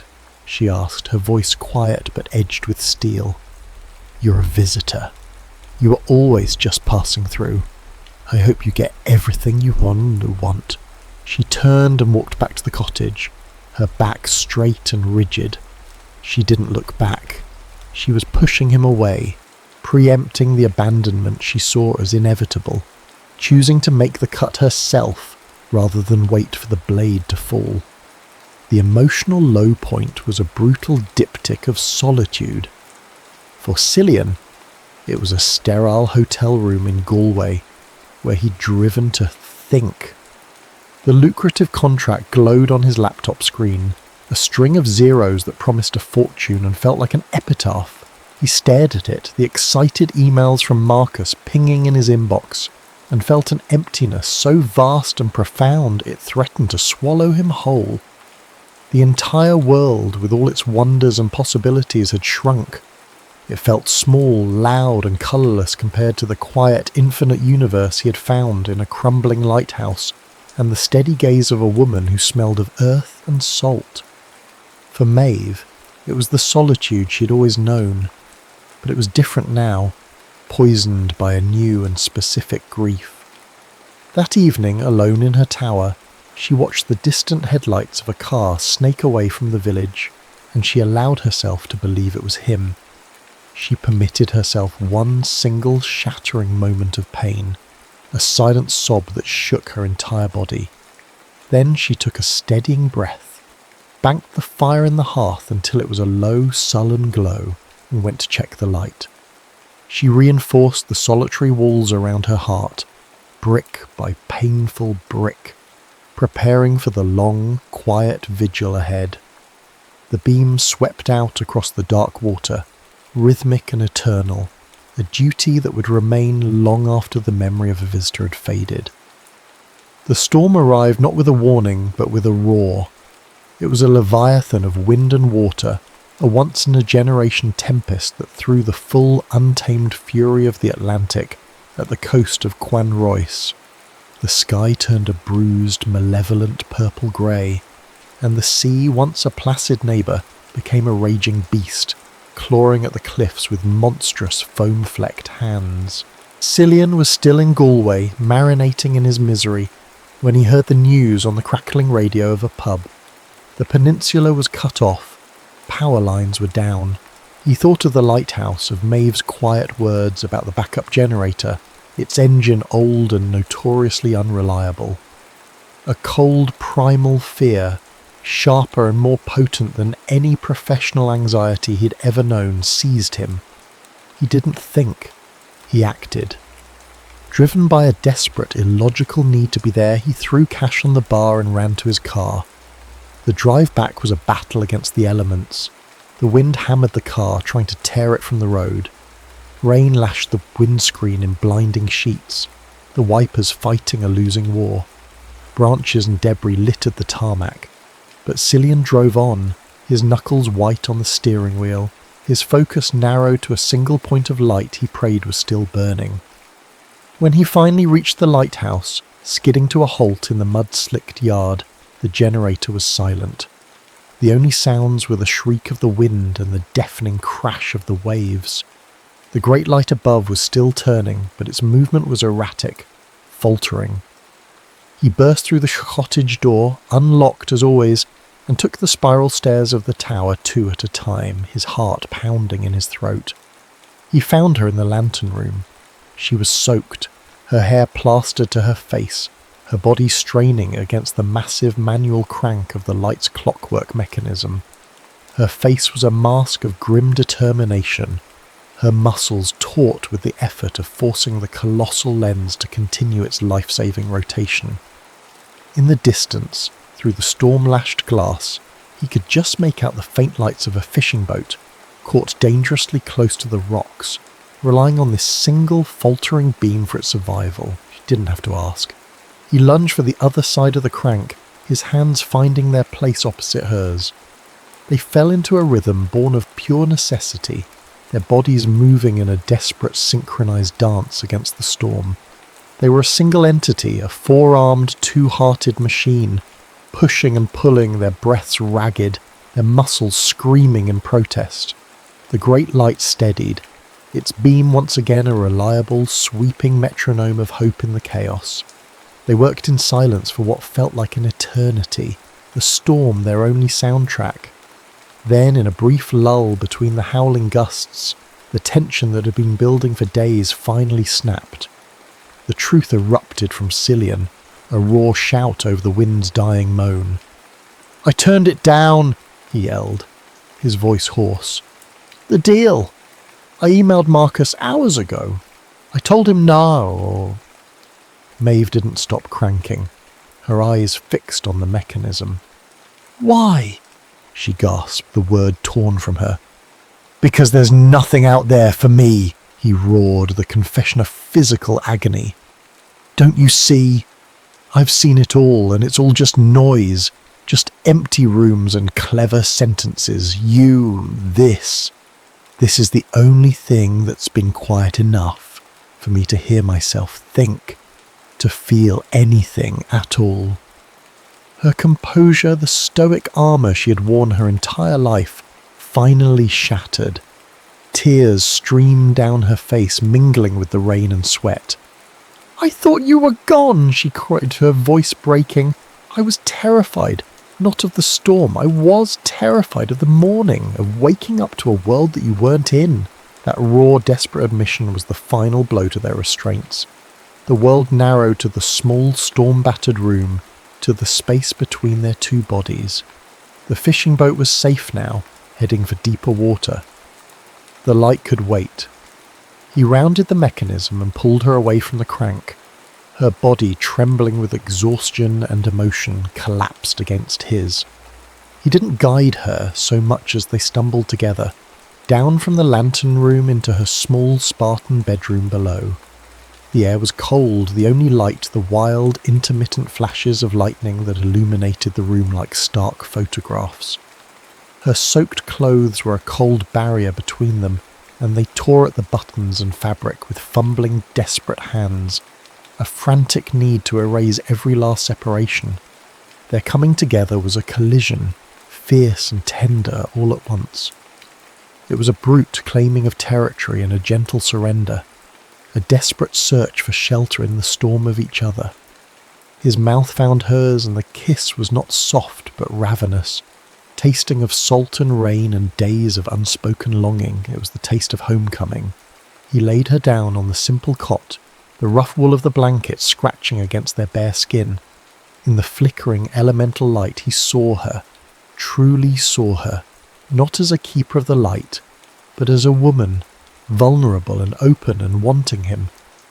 There was a reverence in his touch, a sense of awe, as his hands explored the strong, lean lines of her body. This was not the practiced seduction of his former life. This was a prayer. He memorized the curve of her hip, the hollow of her throat, the surprising softness of her skin. She met his desperation with her own, her hands charting the unfamiliar landscape of his body, pulling him closer, deeper. There was no artifice, no gentle exploration. It was an act of profound, almost painful intimacy, a stripping away of every defence. It was a surrender not to lust, but to the undeniable gravity that had been pulling them together from the start. As the wind howled and the sea raged against the stone walls, they found their anchor in each other. He entered her with a sense of finality, a feeling of slots clicking into place, of a lifetime of wandering ending in this single perfect moment of belonging. Their bodies moved with the rhythm of the storm, a tempest of their own making, until they found their release together in a wave of shattering silent intensity. In the heart of the storm, clinging to each other in the quiet aftermath, they knew. He realized home wasn't a place on a map, but a truth you finally recognized in another's eyes. And she, who had spent her life believing strength meant keeping the world out, learned that its truest form was having the courage to finally let one person in. Dawn broke with the quiet clemency of a pardon. The storm, having spent its fury, had moved on, leaving behind a world washed clean, scoured and shimmering. The sea, so recently a violent aggressor, was now a sheet of hammered silver, placid and calm under a sky streaked with the pale, tender hues of a new day. The air itself felt different, lighter, scrubbed clean of its melancholic weight. In the small bedroom, tangled in the rough blankets, Cillian woke first. He watched Maeve sleep, her face soft and unguarded in the morning light, and felt a sense of peace so profound it was almost a physical ache. The restless energy that had propelled him across the globe for a decade was simply gone. In its place was a stillness, a certainty. He had found his true subject, not in the fleeting grandeur of landscapes, but in the quiet, enduring geography of a human heart. He stayed. There was no grand discussion, no negotiation of terms. It was an unspoken, settled thing. He moved his few belongings from the pub into the small keeper's cottage, his laptop and notebooks finding a home on a small desk overlooking the sea. He began to write again, but the words were different now. They were not for a magazine, not for Marcus, not for an audience hungry for clever descriptions. They were for himself. He wrote about the light, its unwavering sweep, a metaphor for constancy. He wrote about the sea, its moods and its mysteries. And he wrote about the woman who kept the light, her quiet strength a force more powerful than any storm. A few days later they stood together on the high balcony of the lighthouse, leaning against the cool iron railing. The sun was setting, a spectacular, fiery affair that painted the clouds in shades of apricot and rose. The world felt vast and beautiful, but for the first time Cillian didn't feel the urge to capture it, to reduce it to a caption. He was content to simply exist within it, with her. He held a small new book in his hands. It was bound in dark green leather, sturdy and simple, much like her. He handed it to her without a word. It was a new logbook. She opened it, the scent of fresh paper and leather rising to meet her. On the first crisp, cream-coloured page, in his neat practice script, he had written only 2 words. Day 1. She looked up at him, her grey eyes, so often guarded and pragmatic, now filled with a quiet, brilliant light that rivaled the great lens behind them. A slow smile touched her lips, a genuine, unguarded expression of joy that made his heart clench. She reached out and placed her hand over his, where it rested on the open book. A silent pact, a shared story, just beginning. He lifted her hand from the book, turned it over, and brought it to his lips. He kissed her palm, then the calloused knuckles, a gesture of profound reverence for the life she had lived, for the work she did, for the strength in those capable hands that had held fast through the storm and had, in the end, held him too. It was not a kiss of passion, but one of promise. A promise of a life to be built not of grand, globe-spanning adventures, but of countless cherished days, measured out in the steady, sweeping rhythm of the light. The sun slipped below the horizon, and the great beam began its nightly turn, its light sweeping over them, blessing them, before stretching out to find its way across the calm and darkening water. It was no longer a lonely sentinel, but a beacon for a shared life, a testament to the soul that had finally blessedly come home.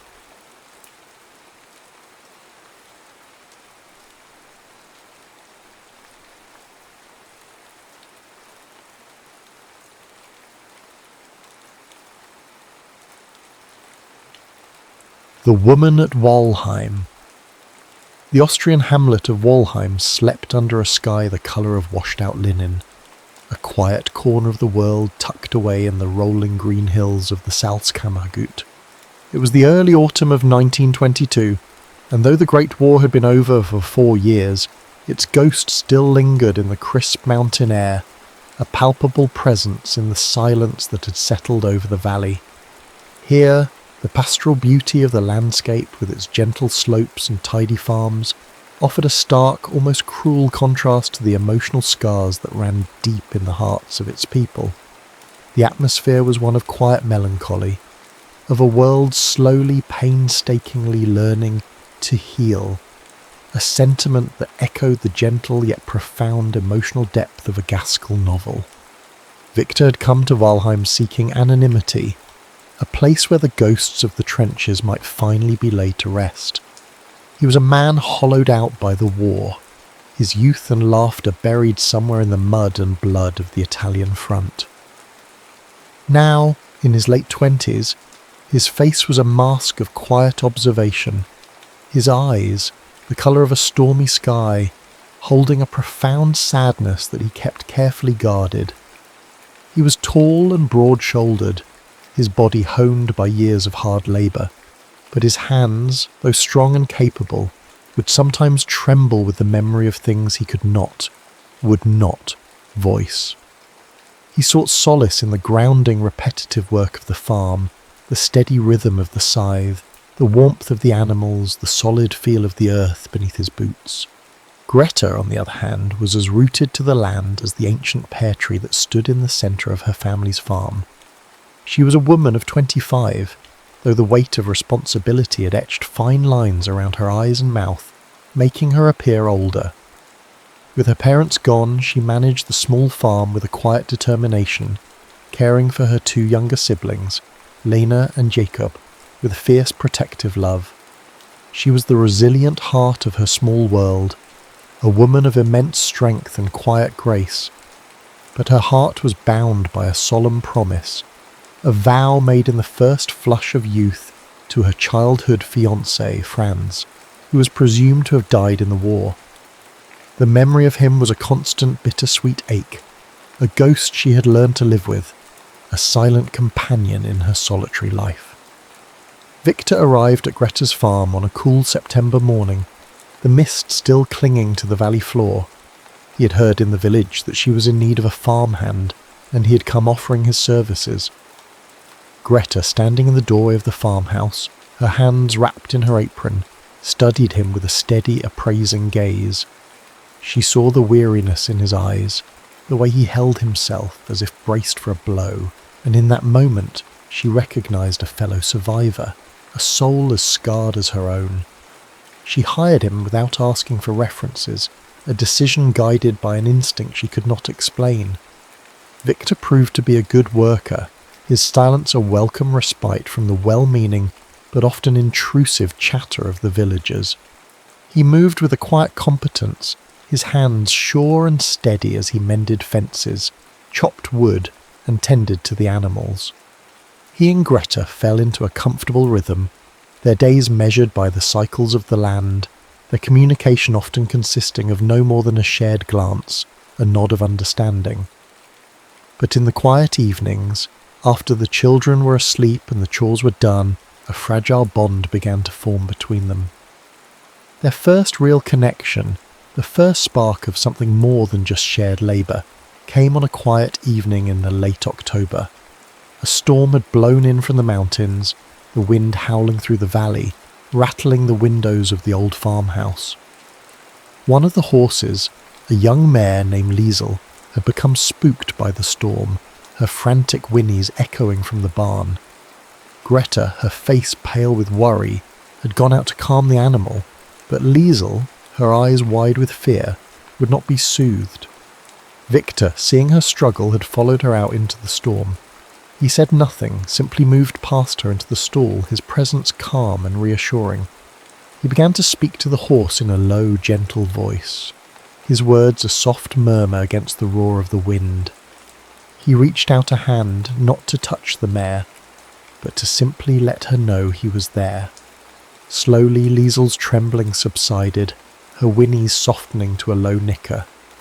Victor continued to speak to her, his voice a steady, comforting presence in the darkness, until finally the mare was calm. When he turned to leave the stall, he found Greta standing there watching him, her eyes shining in the lantern light. In that moment, she saw something more than just a quiet farmhand. She saw a man of profound gentleness, a man who understood the language of fear and suffering, a man who knew to soothe a troubled soul. He met her gaze, and in his eyes she saw a flicker of something she had not seen before, a vulnerability, a longing that mirrored her own. An unspoken understanding of shared loss and weariness passed between them, a fragile, invisible thread that bound them together in the storm-tossed night.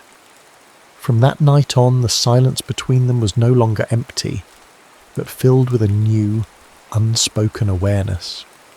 It was in the way his hand brushed against hers as they passed in the narrow hallway, the way his eyes would follow her as she moved about the kitchen, the way she would find herself listening for the sound of his footsteps, her heart giving a little flutter when she heard him approaching. The air between them was charged with a slow-burning tension, a quiet, insistent longing that was as undeniable as the changing of the seasons. They were two lonely souls, two people who had thought their lives were already written, their futures set in stone.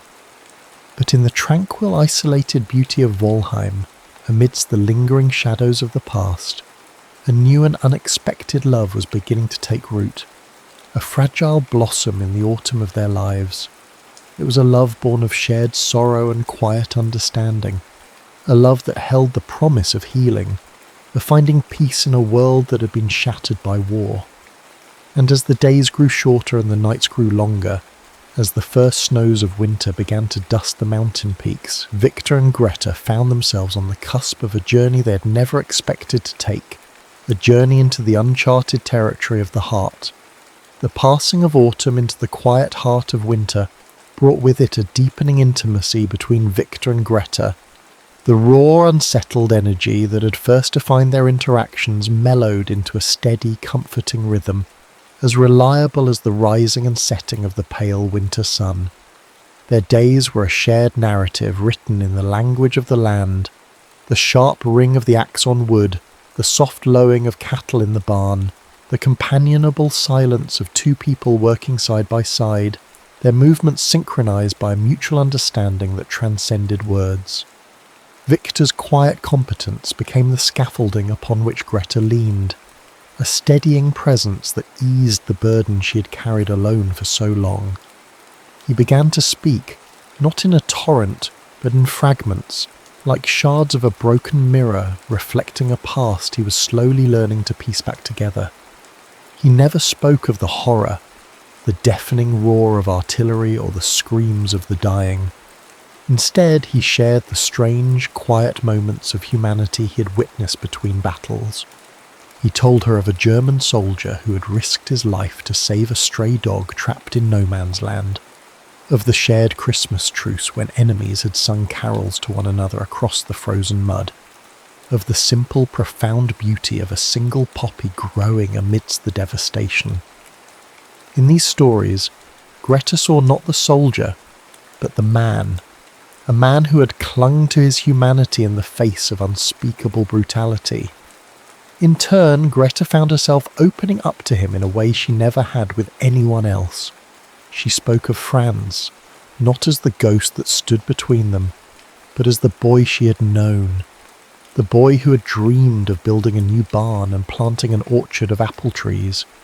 She spoke of her deep-rooted love for the land, a love that was both her inheritance and her burden, of her hopes and fears for her younger siblings, of the quiet, lonely ache that had been her constant companion for so many years.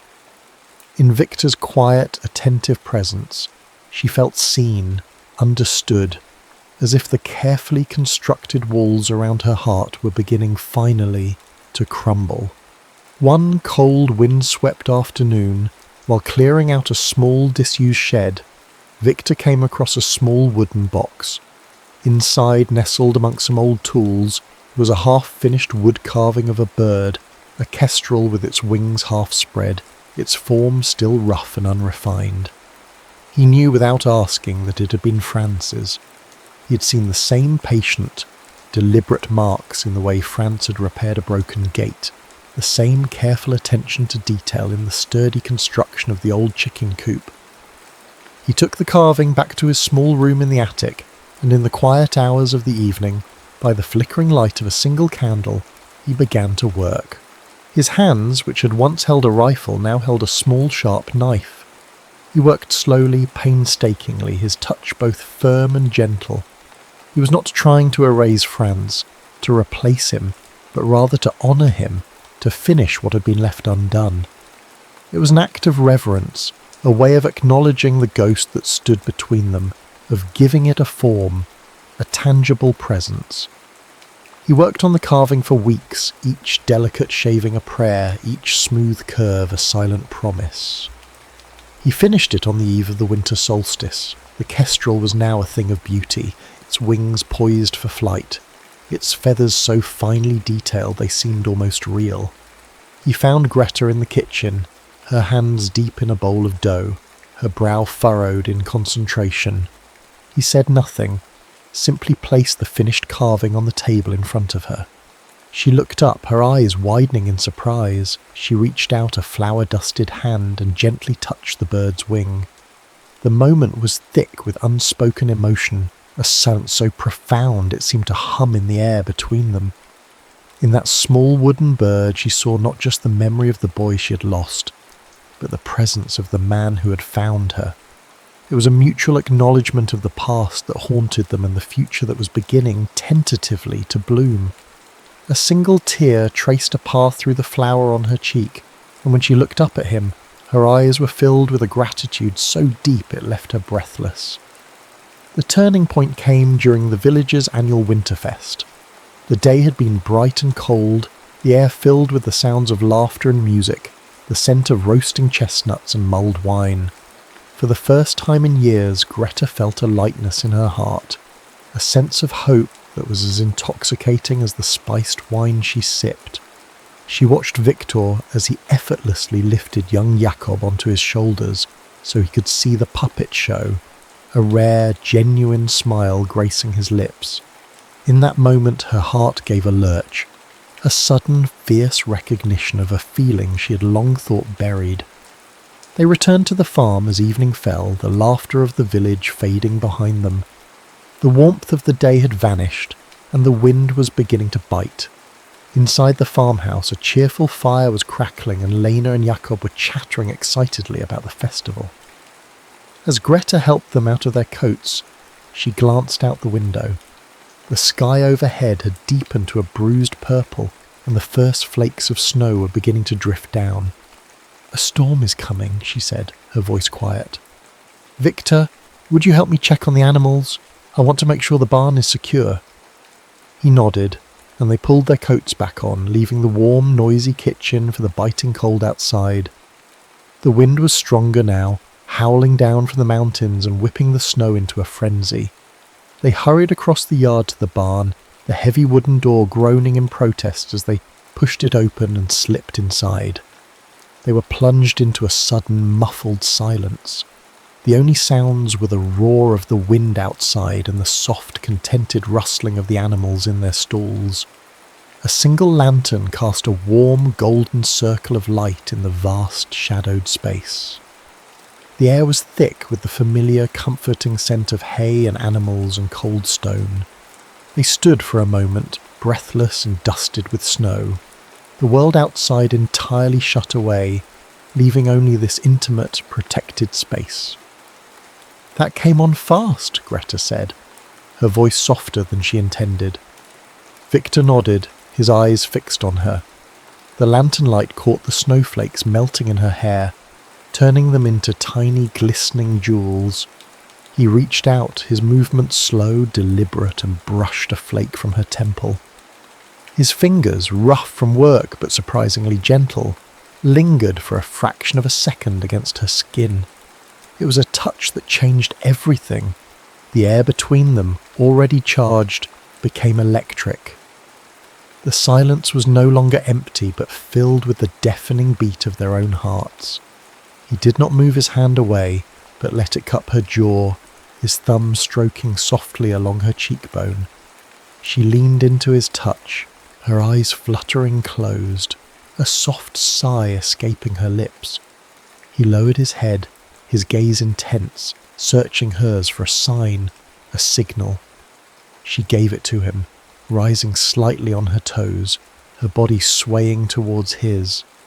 Their lips were a breath apart, the promise of a kiss, of a release from the tension that had been building for months, hanging in the air. But at the last possible moment he hesitated. A shadow of conflict, of profound sorrow passed through his eyes. It was the ghost of Franz, the weight of his own honour, the deep respect he had for her loyalty to a memory. To kiss her now would be to steal something, and he was not a thief. He let his hand drop, taking a small, almost imperceptible step back. The spell was broken, but the unspoken thing between them was now undeniable. A living presence in the room. The ghost of that almost kiss was more powerful, more intimate than any touch. They stood in the charged silence, the storm raging outside, a pale imitation of the tempest within. The walk from the barn to the farmhouse was the longest of their lives, each step heavy with what had almost been, and what might now, impossibly, still be. The fragile peace of Walheim and of Greta's heart was shattered by the arrival of a letter. It came on a Tuesday morning, a day like any other, the sky a crisp, unforgiving blue. The postman, a cheerful, ruddy-faced man named Klaus, handed it to Greta with a smile, oblivious to the fact that he was delivering a ghost.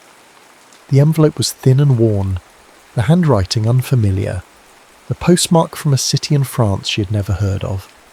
Her hands trembled as she opened it, a cold, sickening dread coiling in her stomach. The letter was not from France, but from a doctor, the military hospital. The words were simple, direct, devoid of emotion. France was alive. He had been a patient there for years, a man without a name, without a past, his mind and body shattered by the war.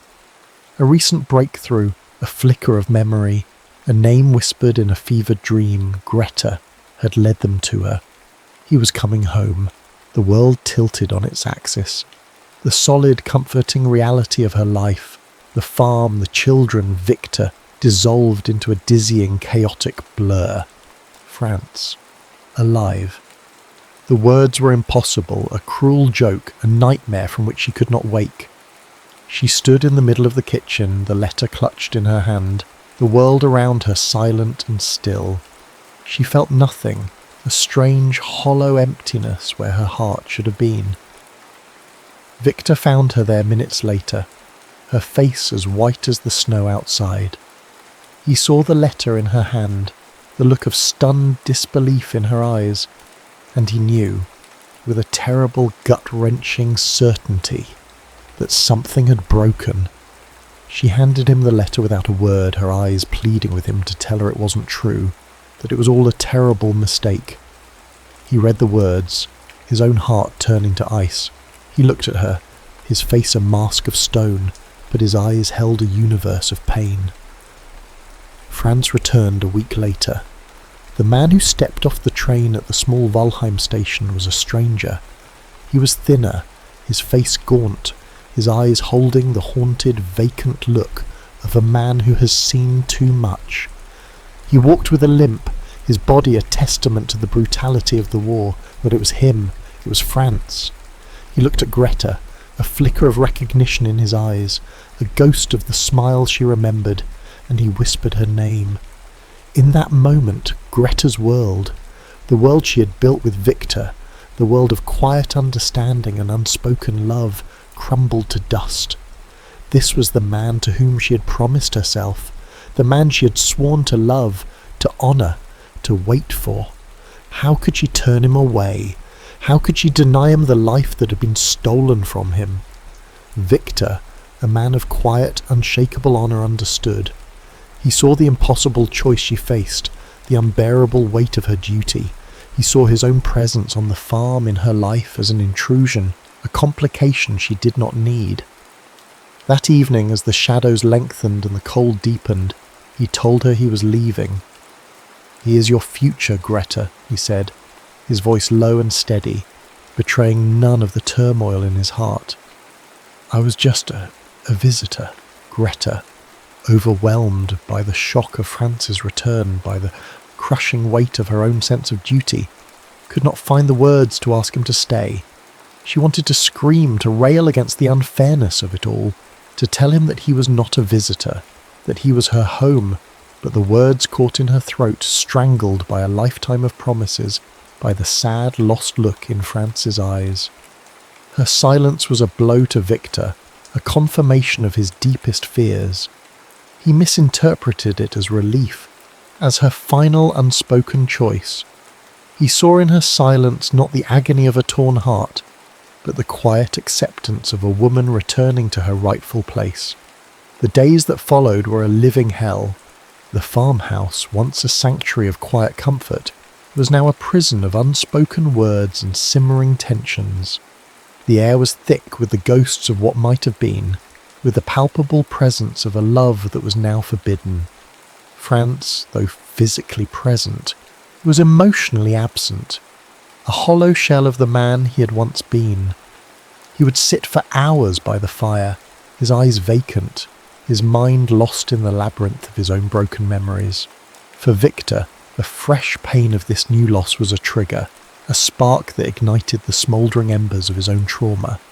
The nightmares returned, the trembling in his hands grew worse. The ghosts of the trenches once again his constant companions. He felt doomed to be a wanderer, a ghost himself, forever on the outside, never truly finding a place to belong.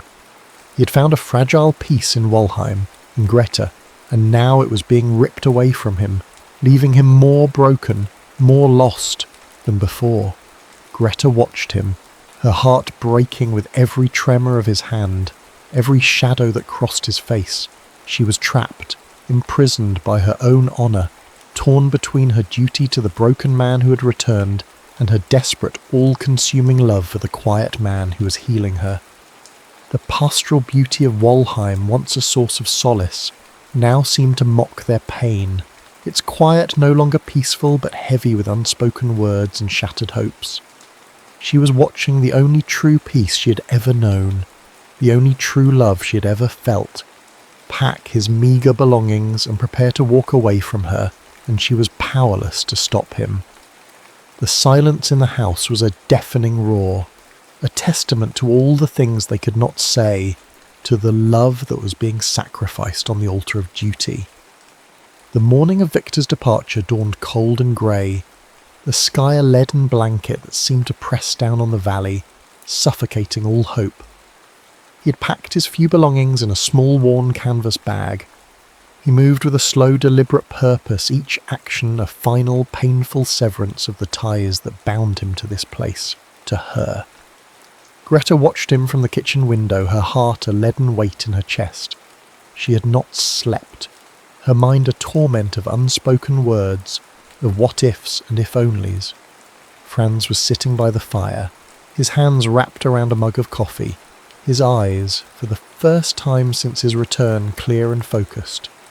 He had not been blind. In the shared glances, the charged silences, the palpable tension that filled the house whenever Victor and Greta were in the same room, he had seen the truth. He had seen the profound, unspoken love that existed between them.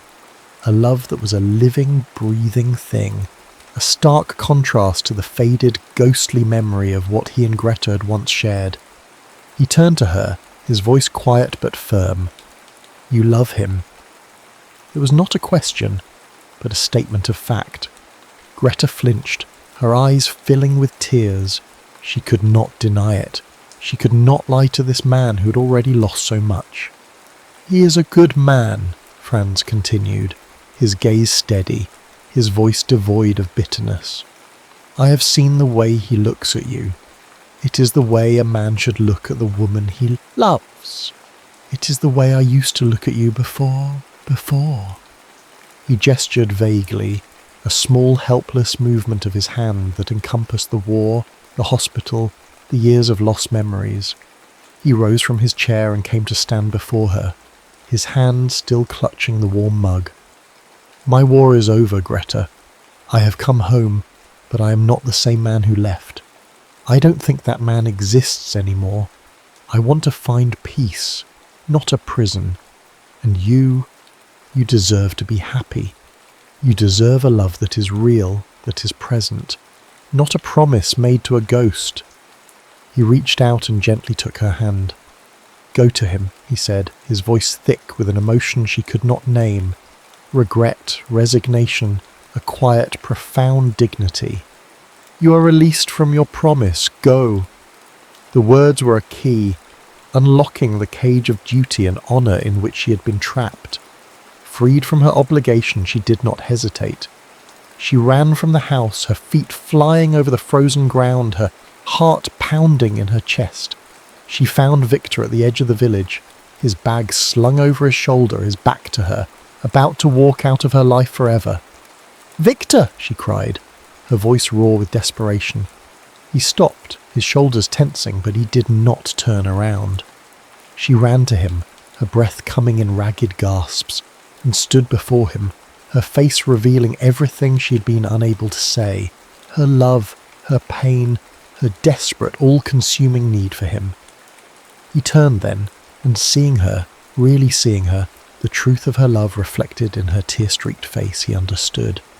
The dam of his carefully controlled emotion, the wall he had built around his heart to protect himself from further pain, finally be...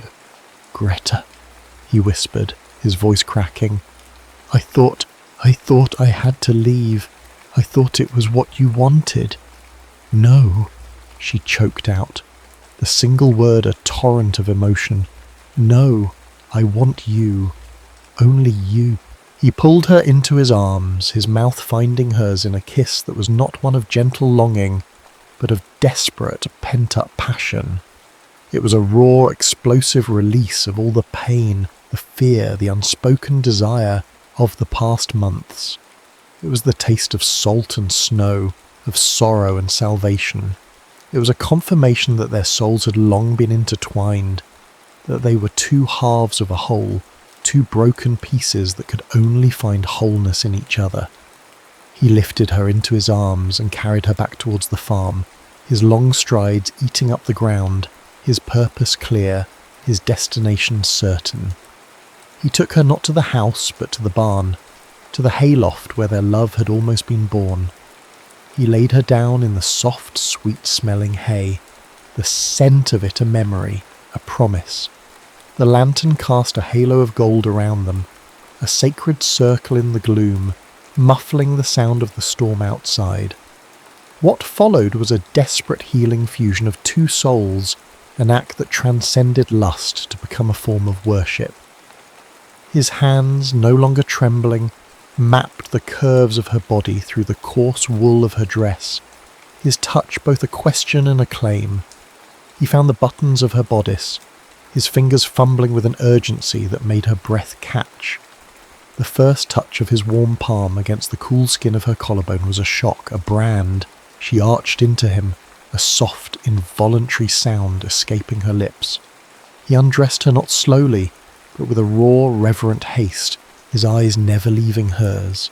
His gaze a testament to a love so profound it was almost painful. Her own hands were just as eager, pulling at his rough shirt, needing to feel the solid warmth of him.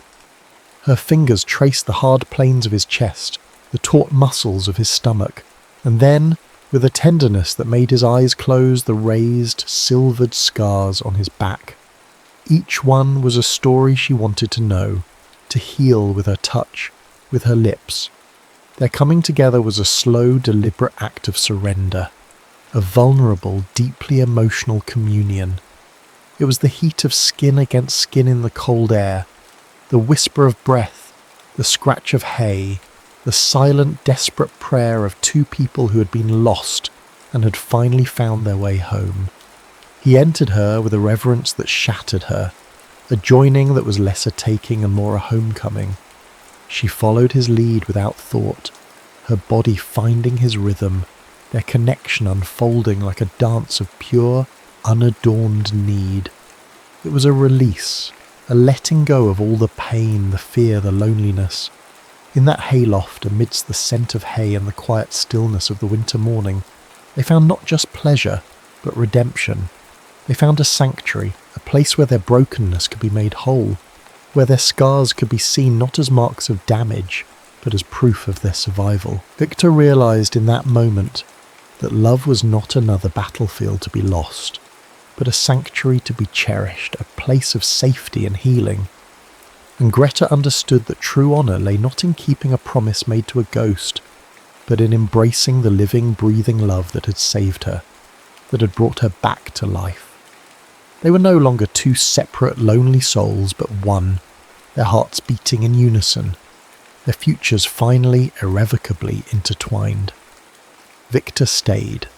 The decision was not a grand pronouncement, but a quiet, unspoken certainty that settled over the farm like the morning mist.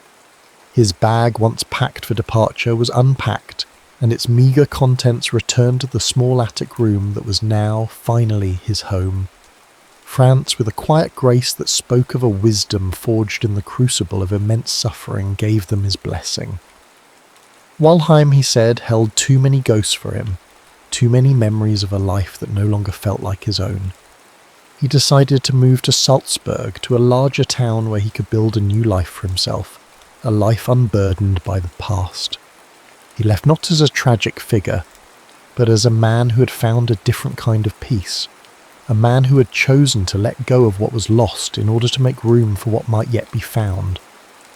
With Franz's departure, a new, gentle quiet settled over the farm. The oppressive weight of unspoken words and unresolved tensions lifted, replaced by an easy, companionable silence. The daily work of the farm, once a solitary burden for Greta and a means of escape for Victor, became a shared joy. They moved in a comfortable, familiar rhythm, their hands often brushing as they worked, their shared glances speaking volumes. The farm began to thrive under their combined care, the field seeming greener, the animals more content, the old farmhouse itself seeming to breathe a sigh of relief. The love between them was not a fiery, passionate blaze, but a steady, warm glow that illuminated every corner of their lives. It was in the way he would bring her a cup of coffee at dawn, his hand lingering on hers for a moment longer than necessary. It was in the way she would mend his worn work shirts, her stitches small and neat, each one a tiny declaration of her love.